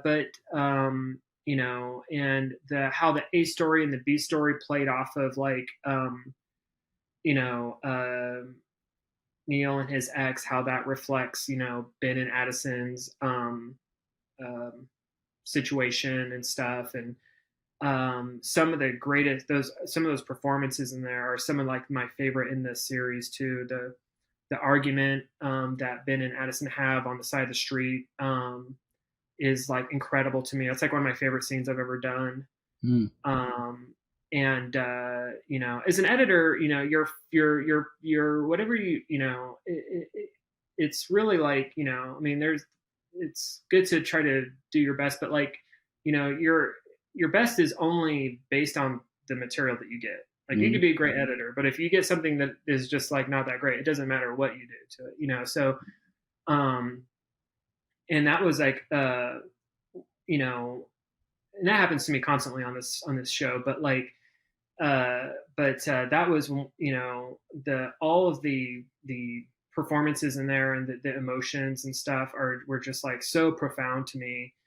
And I really enjoyed, you know, even like, I mean, yeah, in a way I feel like I kind of live these stories too. I'm kind of like in, you know, feel like sometimes the line of like my life and the work like kind of blur a little bit, and I'm kind of like in there with them. So like I'll cry while I'm like working on scenes and stuff, and or maybe when you finally put music to it or something, and then it really starts to come to life, and you're like, oh my gosh, this is so like, you know, just the emotions. I think that makes the work better because you're like emotionally invested in it and you know what works and what doesn't. And if it doesn't do that for you, you know, you keep working at it, I think. 100%. Like there's this feeling that I get when something is working, and it's like undeniable. I know it when I feel it, and that it's never betrayed me. And when I don't have that feeling, I know, well, I'm not quite there yet, you know, or something's missing. Like I need to, you know, it's very clear and obvious, and like it does, and I won't slow down until I get to that point of where I'm like, oh yeah, I get that feeling like, yep, we're on to something here. And it really is like a day and night kind of feeling. So it's really clear to me when something isn't working, and those were scenes that when you're putting them together, it's just like you know, it's wonderful because you really it's almost like effortless in a way. You know, the actors really make it easy for you on the show to put together really awesome scenes. Yeah, one of my favorite scenes in the whole series, but definitely in that episode, is just when Ben and Addison are like reconnecting and they forgot that they're not together anymore, and then they remember. That was really good. That was really yeah, good. that quick kind of like recalibration. I love doing that kind of stuff. Like that, you know, those are my goal is to always really keep you understanding what the characters are feeling and thinking, and going back to like breaths and stuff like that. Like those little beats, that's where the story actually is. You know, the devil's always in the details type of thing. You see those little eye shifts or those kind of like, you know, exhales of, you know, before they start into the next thing. They're like, okay, well, you know, back to matters at hand, you know. But now, and then we go back to the mission, but now that mission is kind of colored by that, you know, that sadness that, you know, is there. They push it to the side, but they're both still experiencing it, you know. I think that makes things feel a little bit more, you know, realistic. Yeah. And Caitlin's amazing at all those little tiny subtle things. Yeah, and so has Ben. Like, you know, the eye shifts and the, like, you know, the eyebrow raises and stuff, like those are critical. I need them, you know. It's like sometimes I feel like I'm just editing eyes, you know. And because the eyes always have to go somewhere. Like I never like, you know, let the eyes kind of like at the end of a cut like go to some random place or something. It's always you know, and they're really good at giving you those like very, you know, great, you know, intentional, like those, just so you can really see which direction the wheels are always turning in their thoughts, and being able to really clearly convey that to the audience. A kind of magic. That was another great episode. That was you know, going back and doing something that kind of far back, you know, period piece was really interesting. And another, you know, big townsfolk type of you know, judgmental, fearful people, and keeping that kind of you know, balancing all that out was that episode is kind of, I feel like, one of the largest episodes in that sense. And because some of those, there's like three big really like mammoth scenes in there that don't seem so big, but editorially they're very large. It's like the church scene in the beginning when they're at the funeral, and then the what is it, the jury, and or like the court, or what is it, like, yeah, Yeah, the witch trial, I guess. Trial. Yeah, What's the word for that? Like, yeah, yeah. the witch trial, and then down in the jail cell. So those were like, lots of coverage, and which is 100% required. That's the same director as Stand by Ben. And he really excels at like really getting, the coverage that's, really needed to tell these stories in these kind of like tight spaces, because you can't just kind of keep cutting back and forth to the same angles. It's going to get really kind of tedious and not interesting to watch. So to keep those locations really interesting, you need to have constantly shifting perspectives and stuff. And like that's kind of where I throw like the 180 rule out the window, because I'm like, that's just going to hold me back. Like I can't have I need to show as many cool angles as possible, or just, or not just cool. Like that's not the right word. I mean, I try to make things cool, but I really want to keep you in the energy cone of like what is like happening in that moment. And you have to constantly, so it's like you're physically moving around this space at all times, because you're like, what is the next most interesting thing, and you want to be like in front of that. You don't want to really be too much to the side, unless it's like a stylistic choice or something. But really you got to like kind of always like kind of jump in front. You want the audience to always be in the front of like what's happening next. And those locations are so many people and so many perspectives, that you really have to be able to move around that room constantly, especially like in the witch trial, because you've got like all the townsfolk, you've got the magistrate, you've got like, there was like the priest at that table over there, and then of course there's like the podium. And so there's all these like kind of like different energy points that you kind of want the audience to move around within. And so sometimes it's easier in scenes where you've got a lot of like, interesting things happening, that you can kind of rely on those mechanically. But when it's just people talking, then you have to really be a little bit more like conscientious of like, the like the shot patterns and stuff, and really trying to like maximize that, and keep things always like kind of shaken up in an interesting way as possible. And so it just becomes kind of like, it's like a bit of a puzzle. um and it's kind of abstract. So that puzzle might have been a little bit more complicated because I was speaking with when the episode came out with Amanda Yaros, who played Morgan, and there was a COVID scare, and so a lot of her scenes had to be shot later on, and there was like body doubles or stunt doubles. Was that more difficult to put it all together? Because watching it at home, I had no idea any of that happened. So great job. I forgot about that. Yeah, that was yeah, that was, I mean, yeah, that's like a one of the various puzzles that we face, but yeah, I remember I cut that scene full on with the body double, as if that was just the scene, just so we could see how things needed to play, and then like what kind of shots we were going to need to fill in later. But we still need kind of a template to see what you know what we should try and go and pick up later with Morgan. Yeah, that's a little bit tricky. Like I remember, yeah, cutting that scene, and then when I go and get the when I receive the dailies for the pickup shoot, is like trying to figure out, okay, like let's implement all of that new coverage, and then kind of going through this scene now and seeing like, okay, so I've still got some body double shots in here. What do I, what can I keep? What do I absolutely have to get rid of? Like what's too jarring? Because there's definitely still body double stuff in there, especially like some of the wides and stuff, if we're on the back of them or something.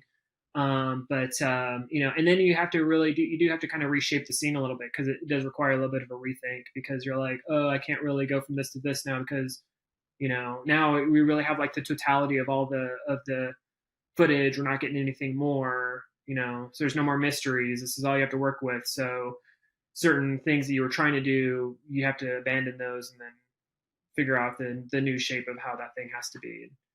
That's pretty common. That happened with 201. Oh, Um, really? yeah, we had to go do some pickups for some of the actors, and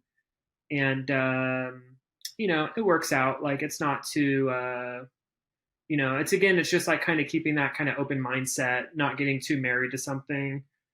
If something has to change, it just has to change, and just kind of looking at that footage. And that's a great thing about being an editor, is like there's no confusion on what you should be what you can do, because all you shot is what you got. So or all you got is what you shot, I guess. And so you just are maximizing within that. But yeah, and that was like a really big sequence too, right? Because that's like when she was gonna be like, that's like when they were gonna burn her and stuff, and a bunch of big wide shots, and then the rain comes down. And editing in general is like that anyway. It's all smoke and mirrors. Like nothing is real.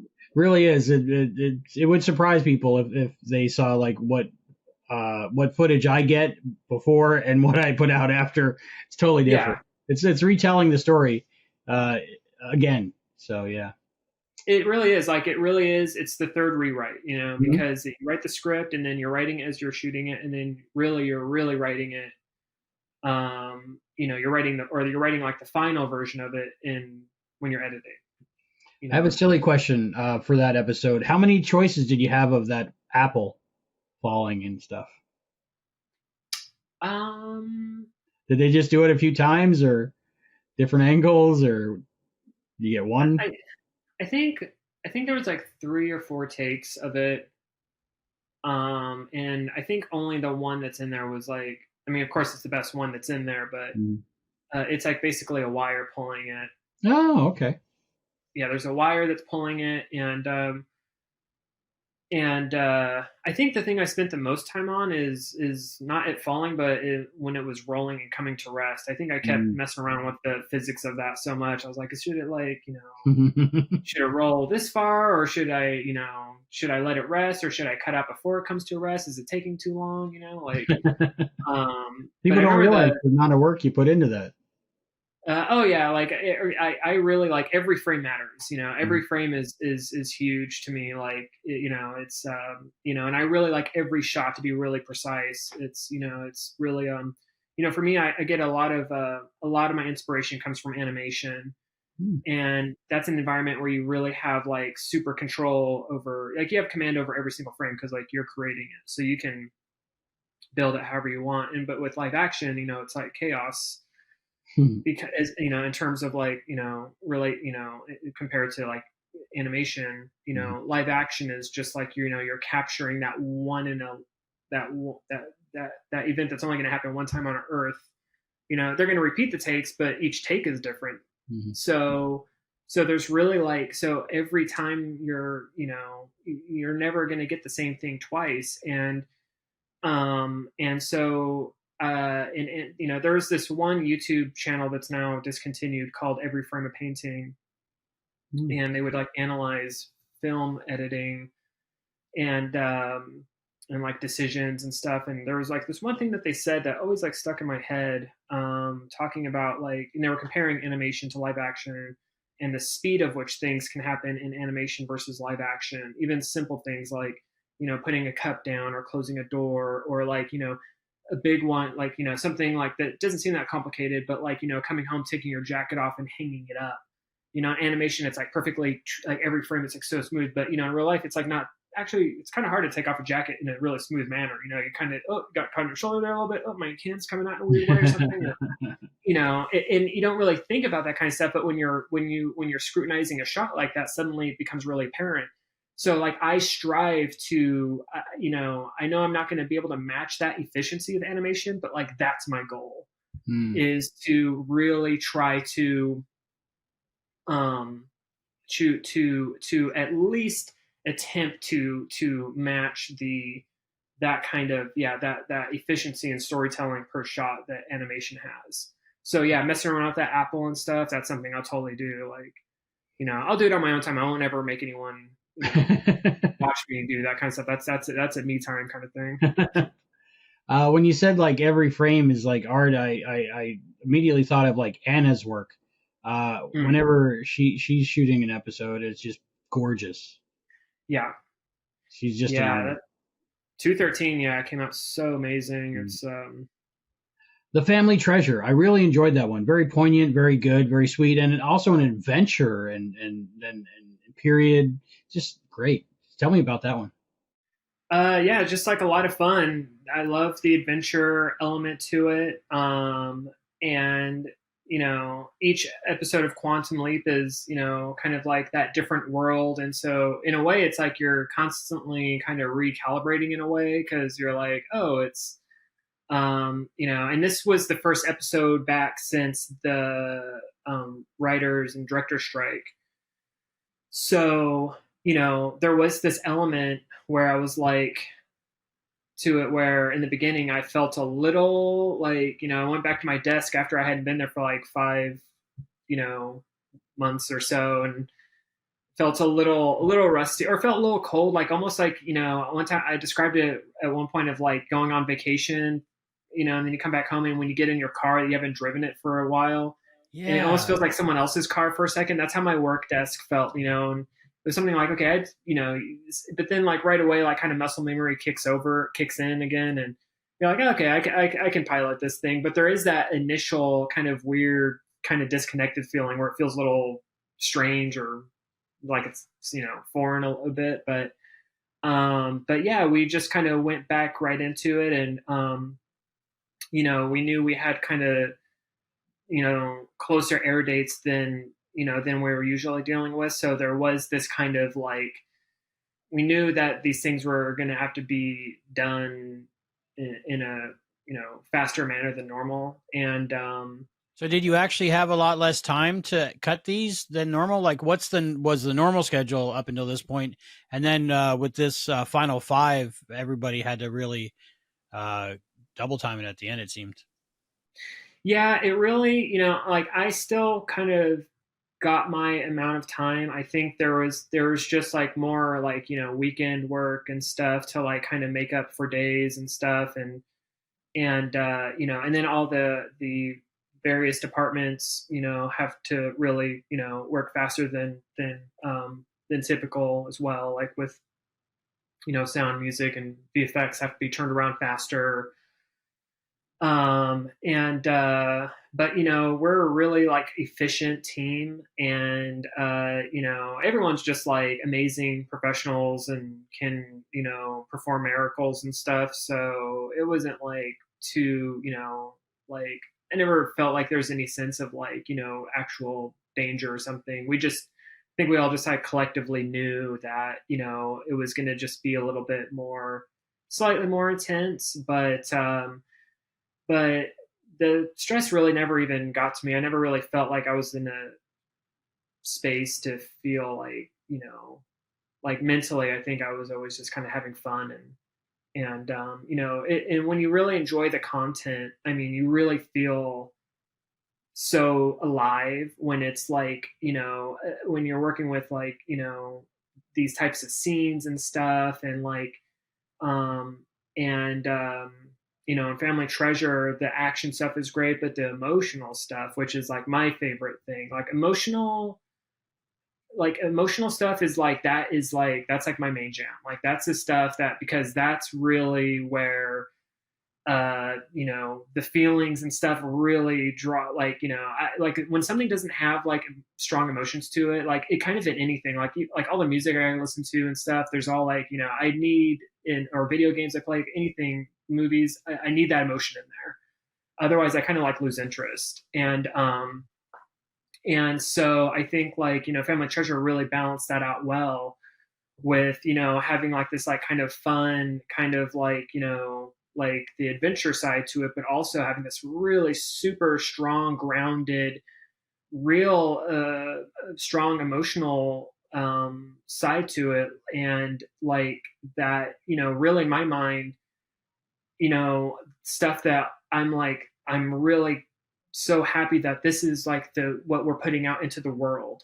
And because it does have an impact.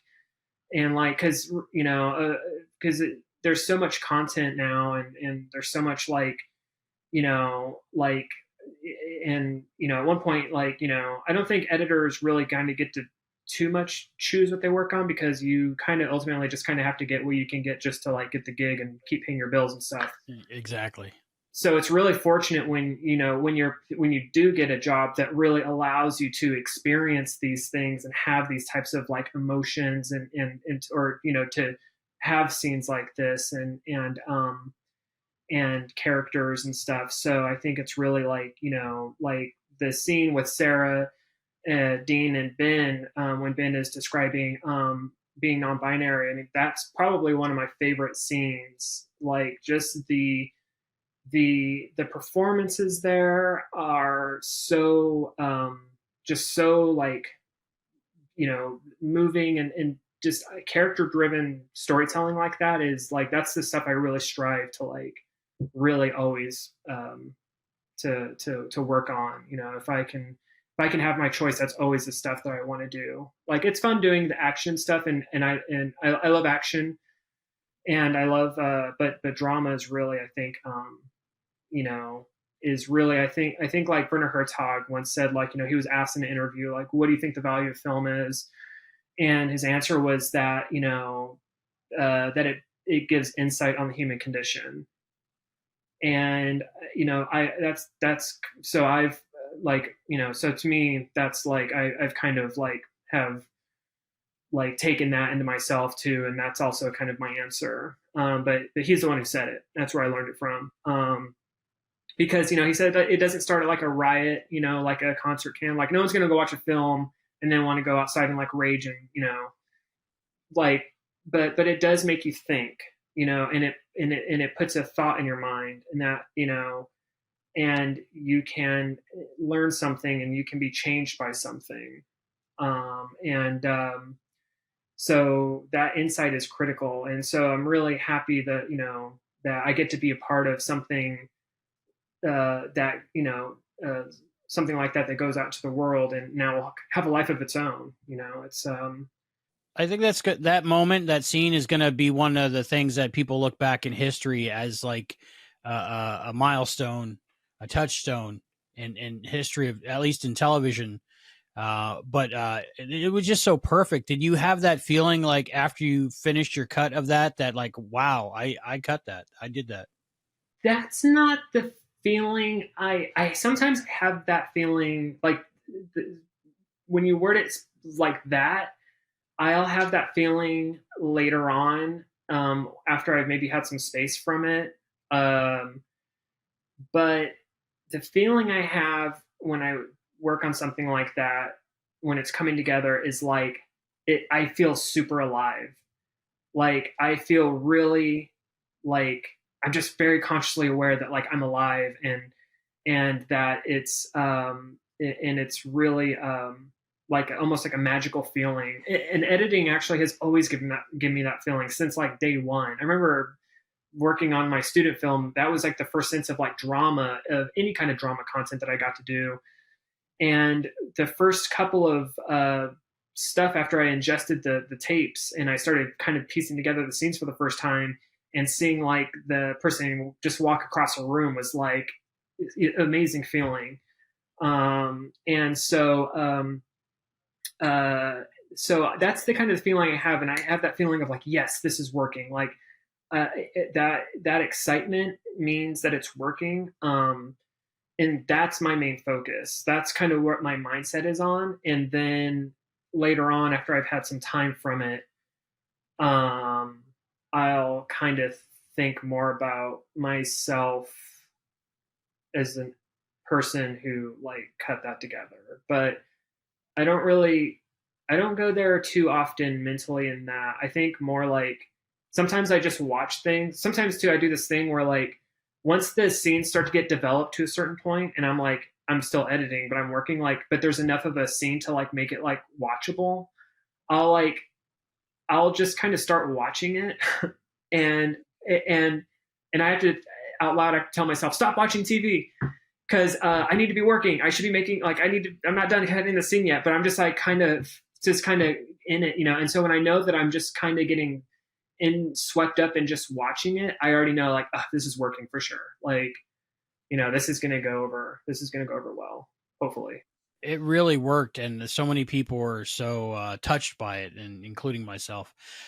With a story so personal like that, and such groundbreaking in television history, um, working with the director, or working with the writer, even more especially Shakina, but working with Jude, and what was the collaboration process like? What does the writer and director contribute to maybe the editing process?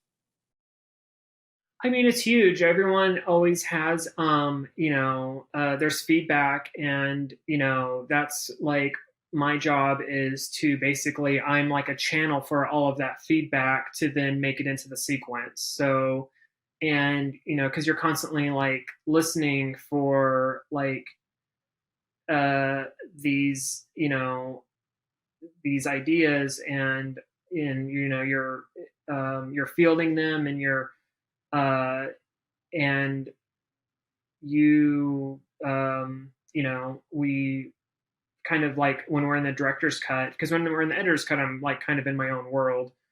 And then once it goes in director's cut, that's when Jude steps in, and, or the director comes in, and they have, 4 days to kind of go through the cut and everything. And I didn't work directly with Shakina. She sent some notes, and on scenes, and we do those, and I do Jude's notes, and we just kind of like to the best of our ability with whatever the footage, because whatever we whatever the footage is capable of doing.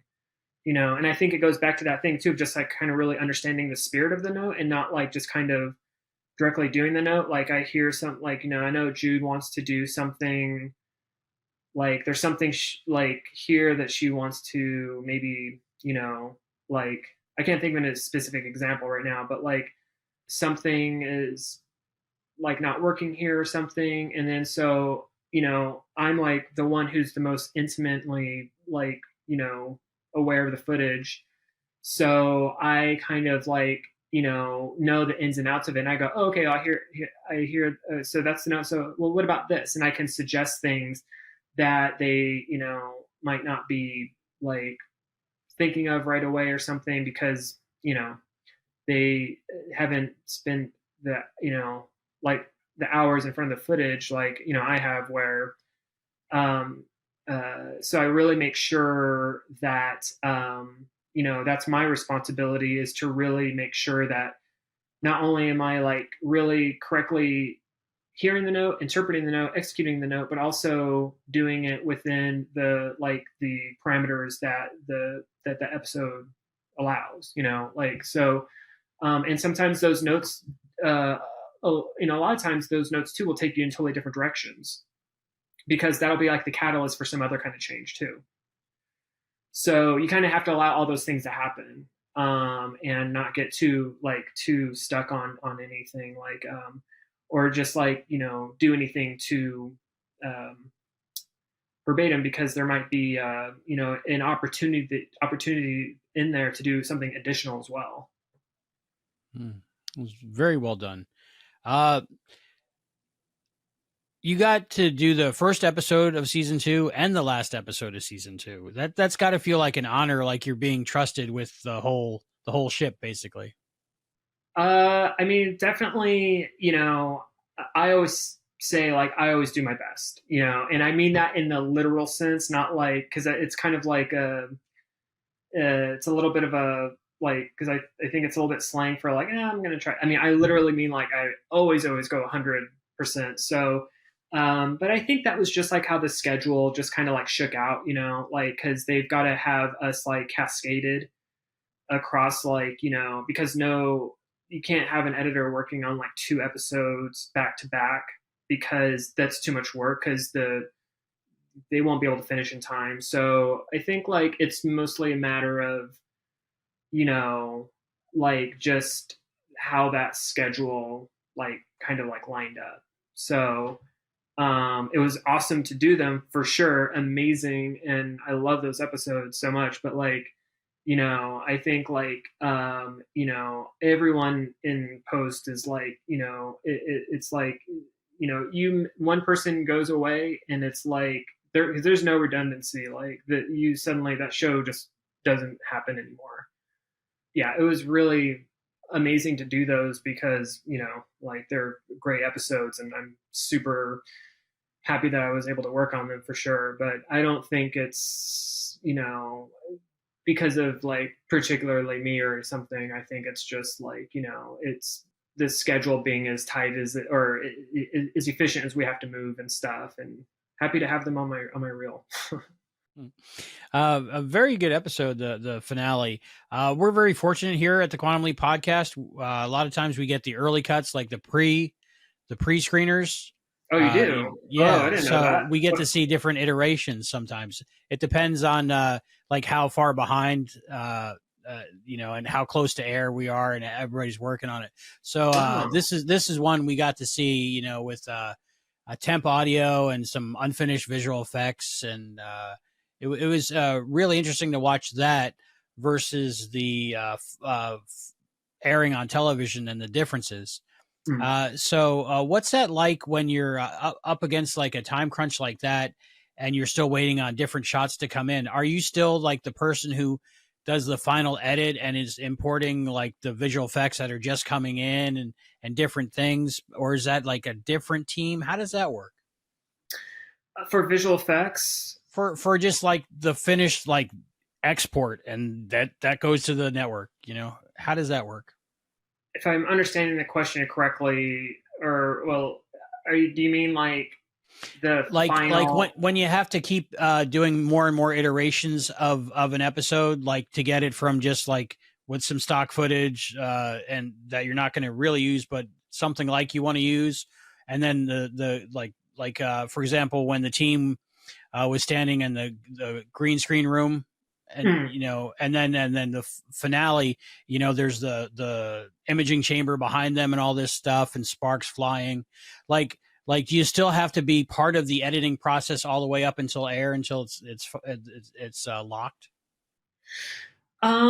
Certain VFX can like change the timing of things if we kind of realize something, if there's something like that happens kind of rarely. If we kind of run into some kind of unknown that gets revealed during the creation of the VFX, but most of the time not really. And so we normally it's pretty straightforward. Like I've kind of put the temp in there, and our VFX supervisor Trent, he works with our VFX editor Han, who they basically they take the temps that I've created, and that stuff goes out to vendors, and then that stuff comes back, and then they will our editing program, it's like kind of it's kind of like a communal space. We can have different people in the project at once, but like the actual sequence can only be opened by one person, and for everyone it's locked. So kind of when we get into that phase, there's a lot of like, hey, can I have the cut for a couple seconds, and then we'll Slack each other, and then someone will close it so I can open it to make a change, and I'll close it again. And so what are you using? Just Avid Media Composer. It's pretty much what every show uses. The program that I had to learn because I was a big Final Cut person. So for the first year, Avid was just like a nightmare for me, because it's so like, there's so many like gotchas in the software that it took me like a year to like kind of identify them all. You run into them constantly when you're first like, learning it. But like, but unlike the other editing systems, Avid allows multiple users in one project. So that's kind of like why all TV shows use it, because it's like that collaborative like capability. So in that time, when we're kind of in that phase where we're now kind of getting VFX shots back and we're getting versions and stuff, our VFX team will take the cut and they'll start placing those shots in there. And so sometimes, and then I'll go and take a look at them once I know they're in the cut, and kind of review them and see, just kind of give my 2 cents on things, and it's like a work in progress. So sometimes I just kind of look at it and I'm like, oh, that looks amazing. And, and then I just kind of go on my merry way and do whatever else I'm doing in the cut, and they suggest a lot of things too. Like Trent is really great. So Trent's our VFX supervisor. He's the person who's basically our master coordinator with like VFX, understanding what it is conceptually, and then being the person that makes that thing become the shot that's in the show. And so he'll suggest a lot of things too. Like one of my favorites in 213 was when Josh, after he throws down Ben's letter, and he charges out into the thunderstorm in the flashback, and then the door opens up, there's all this rain happening. And that was a suggestion from Trent. And I love storms. Like I said earlier too, I love thunder and lightning and stuff. And so I think I was all kind of swept up in that. I never even considered like a visual like storm element happening outside the door. I was just like thinking about the drama and stuff. And when he said, I was like, oh, that's amazing, and then one day I was like in the cut and I like, kind of was going through that scene, and suddenly there's all this amazing rain pouring down when he briefly opens the door and slams it shut again. But it's a small detail, but it just adds so much to that scene because it's more world building, and giving you more texture and things to see and think about, because now it's like, because that's all wet and cold out there, door slams, and now Hannah's just kind of weeping there, and all of that has an impact. So he has like a major like impact on the show. That's like kind of like most of post, it's kind of like this invisible thing. But hopefully, right? yeah, if it's done right, it's like that's the goal anyway. Yeah, I had no idea that rain was a visual effect. I had no idea. Yeah, that was just something that he thought of, like, and he has a lot of ideas like that, and it's, I'm like, oh yeah, that's amazing. Let's so it's just a collaborative space, like it's very like, and that's kind of gives you some insight on like the culture of the show in general, of like that, that everyone is really trying to do their best, and because we have deadlines and stuff, but we don't let that stop us from like still trying to like make things as cool as we can. We know we have a point where there's like a hard stop and we are going to have to like pencils down, but until we hit that point, let's like do everything we possibly can, the best we can, whatever we can do. Let's make the coolest show we can, and then and then we'll put it out, and then we'll just and what were some of the like fun things that you did during Against Time, and maybe things you're proud of in the episode, and like things that excited you? Like tell me about like editing this finale that everybody universally seems to really have loved and enjoyed. That's amazing to hear. I that's typically something I kind of stay out of. That I never really look at like audience reactions and stuff. Like I always just say my audience is like the director and Martin and the producers, and that's my audience. That's and then after that, then it's like and then I'm just like on the next episode, and like I'm aware that people are watching it, but like I don't know, part of me is like I don't know, I just like it makes me a little it's kind of overwhelming, and it's amazing to think about, but like I kind of always just want to stay focused on the story and focused on the show, and kind of keep it in my kind of like just keep it in my like little world or whatever, like. And but I have been seeing some of the reactions. I think it's amazing. I'm so happy that because we really did try to tell the best story that we could.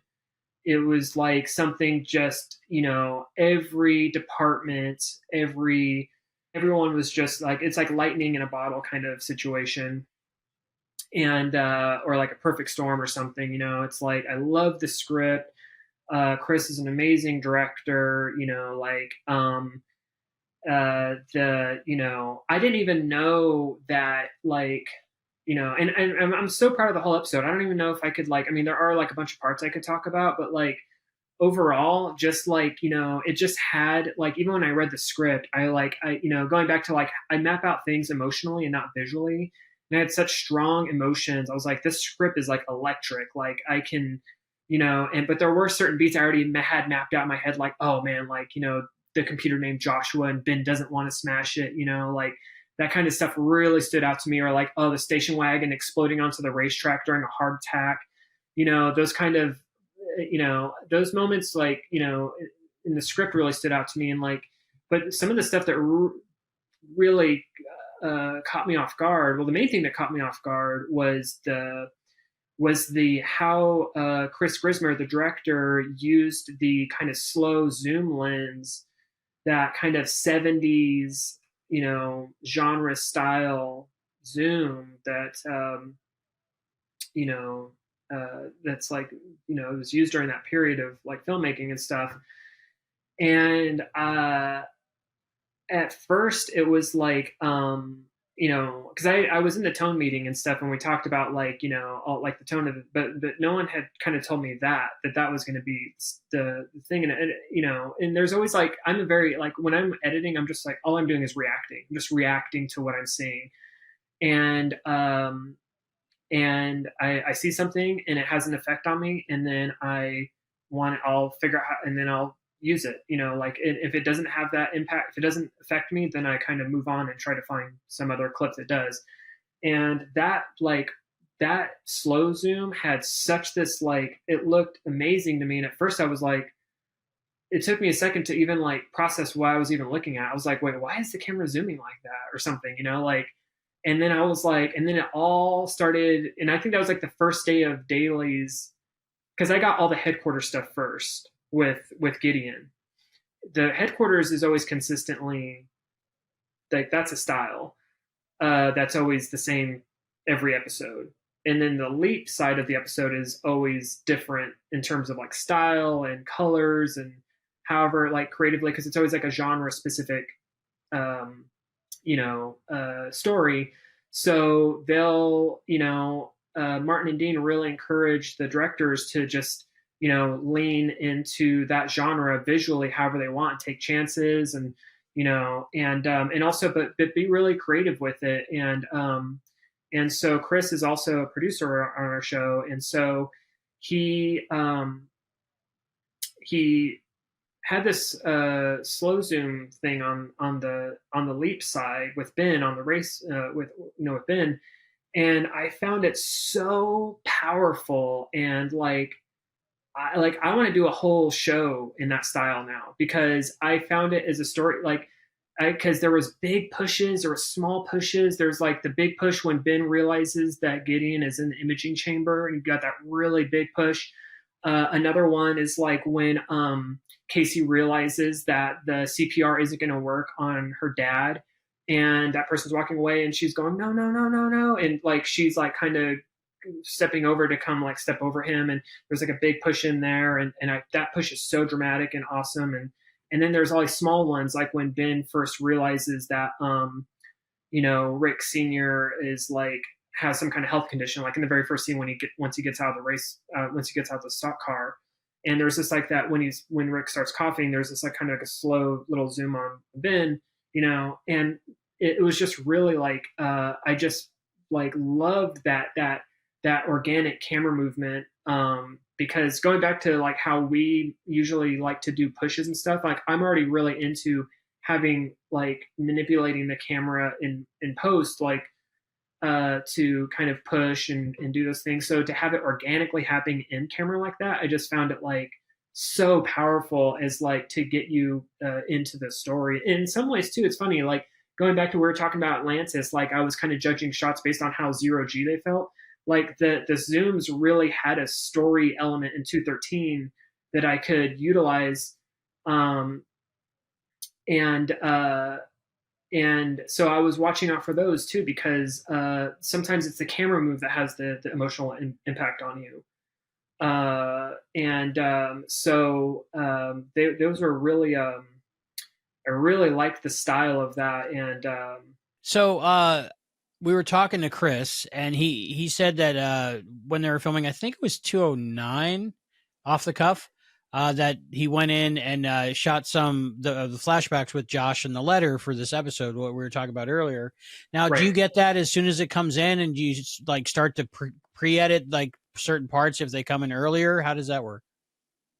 Yeah, I got that. Yeah, like I always get things the day after they shoot them, and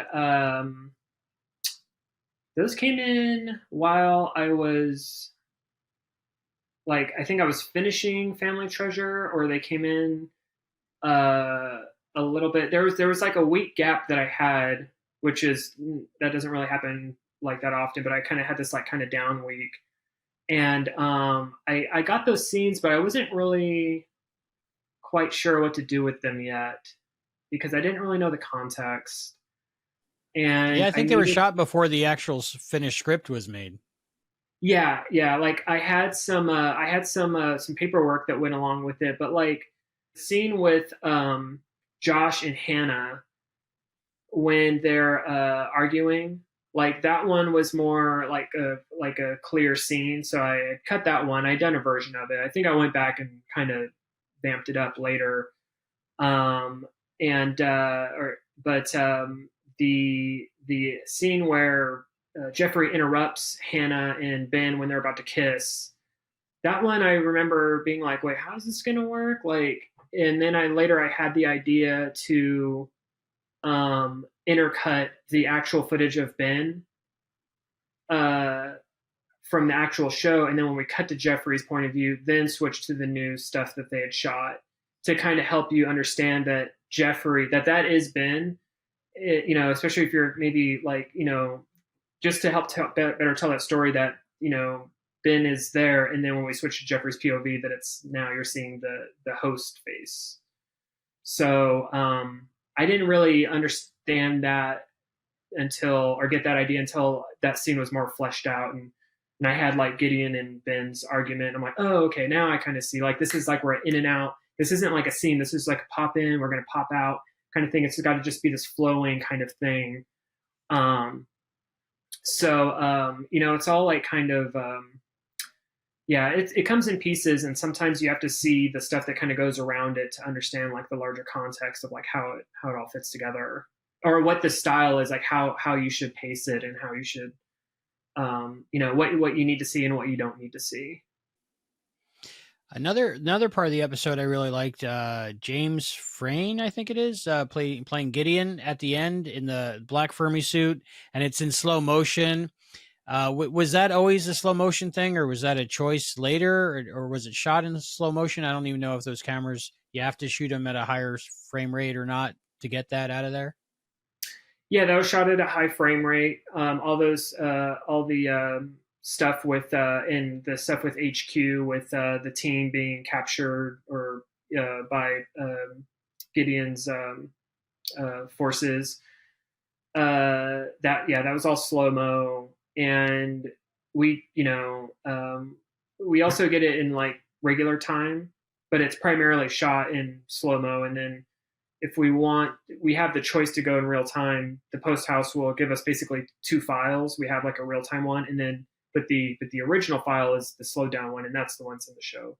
And that stuff always had to be slowed down. Like I was that sequence. I always had that in my head. Like that's a montage. Like, and so I'd actually kept saving that for like the end because I didn't have all the pieces yet. For a montage to really be effective, it's really got to swirl, and you got to like be moving back and forth between like multiple events. And if I didn't have all that footage or knowing what I would have fully at my what I would fully have at my disposal, I really wouldn't be able to achieve that kind of swirling kind of montage integrated feel that it needed to have. So like by choice, I just kind of let that whole chunk of the show basically kind of gather up in a folder because all that stuff was shot on different days.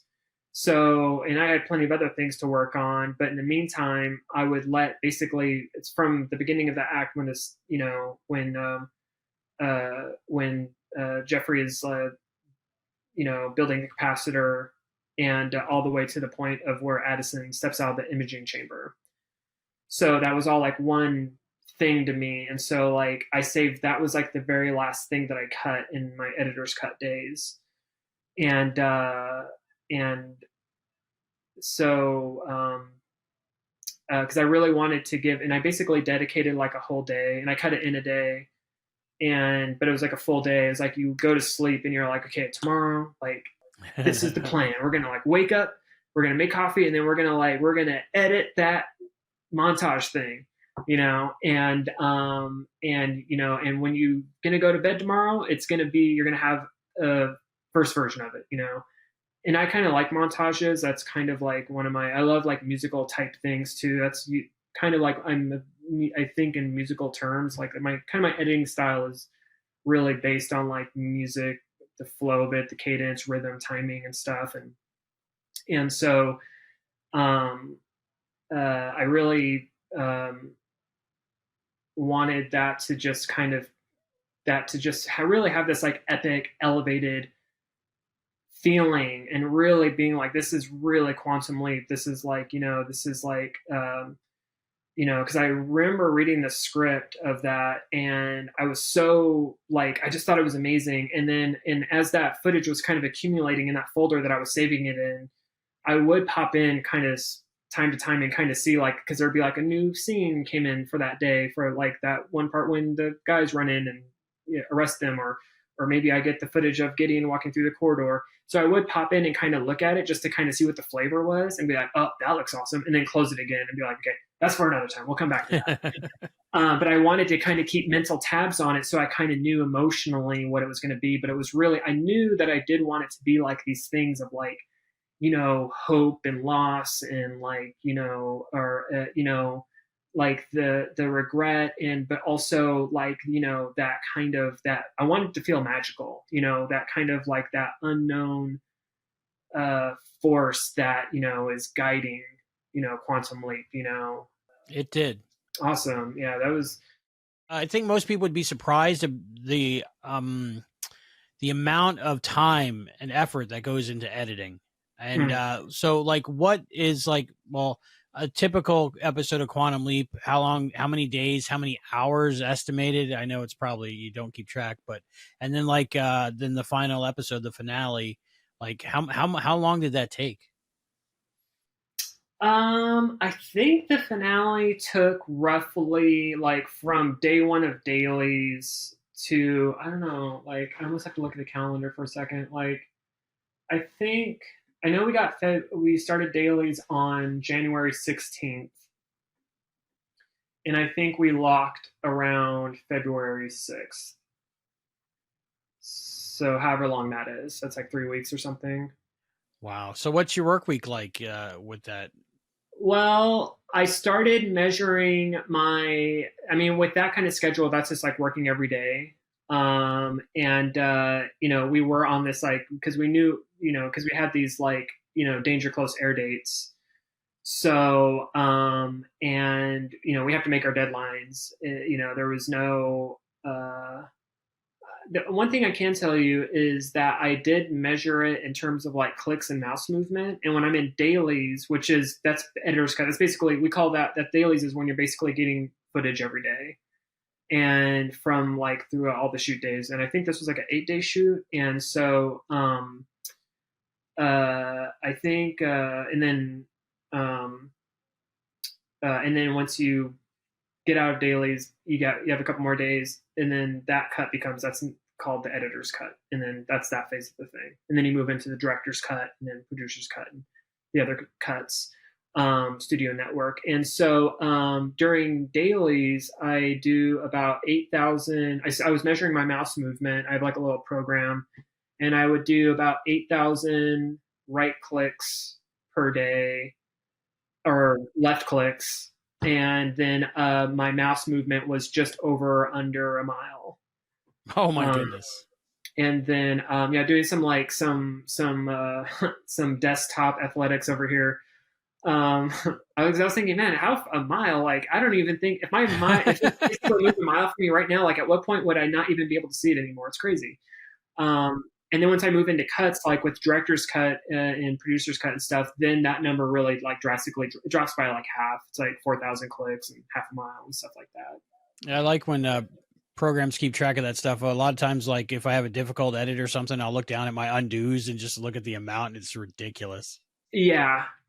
It really, yeah, it's just like it's just it's just part of it. There's no shortcuts, and you just really have to you just really have to uh, just embrace the, like you want to try to move as quickly as you can, and but at the same time, you're trying to tell that best story that you can. And I'm a very like emotional person. I'm very like, I get very swept up in kind of the scenes once they start to take shape.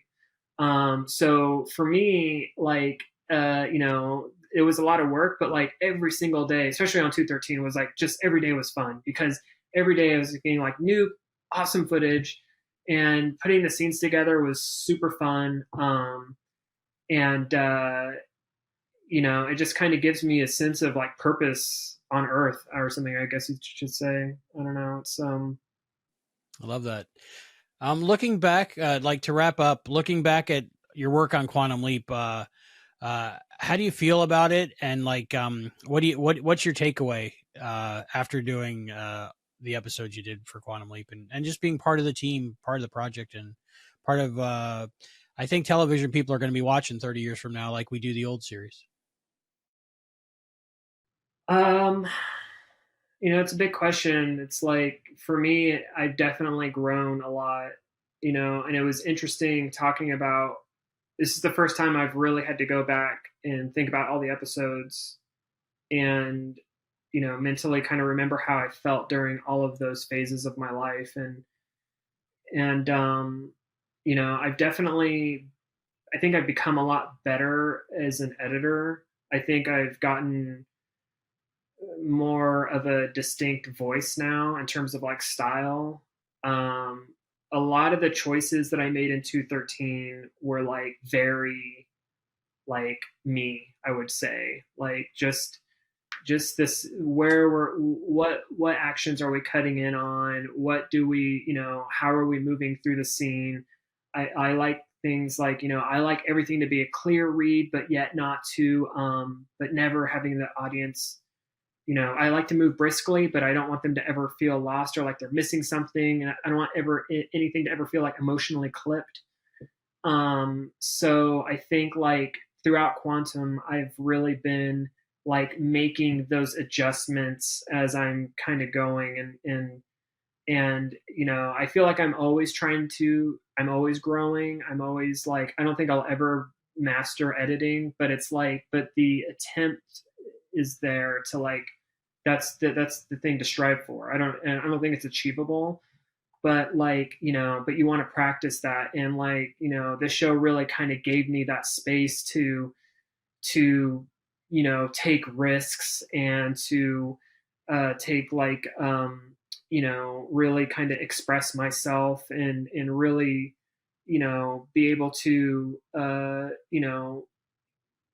also work through personal things that were happening in my life that somehow like kind of got reflected in the story, which is, I think that, and that just kind of happens by chance. And overall, like, it's just given me such a better understanding of like kind of what's possible, and just really,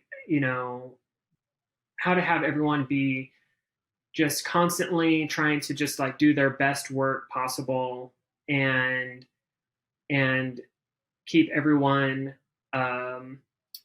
just remembering that we're all just people, and we're human beings, and that we're there because it's really like it's just a great opportunity to be doing what we're doing. And so like I've heard all kinds of like kind of scary stories. I think we all have, like, in the industry. I've never experienced any of them. Like, I've been really lucky to work with the people that I do. So I think I just want to like always just kind of strive to always keep that mentality going from wherever I go next. Or I would love for season 3 of Quantum, but but wherever it goes, like, this show will definitely always like be in my heart. Because like, yeah, I think it became more of like who I am going to end up being like on the show. If that makes sense. It does. It does. I think I've spoken with so many people involved in Quantum Leap, and they all seem to really care about it and enjoy it and just love doing their best on it. And I think it really shows in the final product. And I think that's for the people who have discovered the show, I think that's one of the reasons why they truly love it. Just that hard work and love that's put into the show, people really appreciate. And I appreciate it. And I appreciated talking to you tonight. And thank you for giving me so much of your time. I learned so much. And I think I really got to know you. And I really enjoyed our conversation. So thank you so much, Ian. Thank you. Likewise. It was amazing talking with you, and hope we can do it again sometime. Absolutely. Season 3 at the end. Definitely. Let's do it. We'll go through those episodes, hopefully. All right. Great. Thank you so much, Ian Mayberry. Appreciate it. Thank you.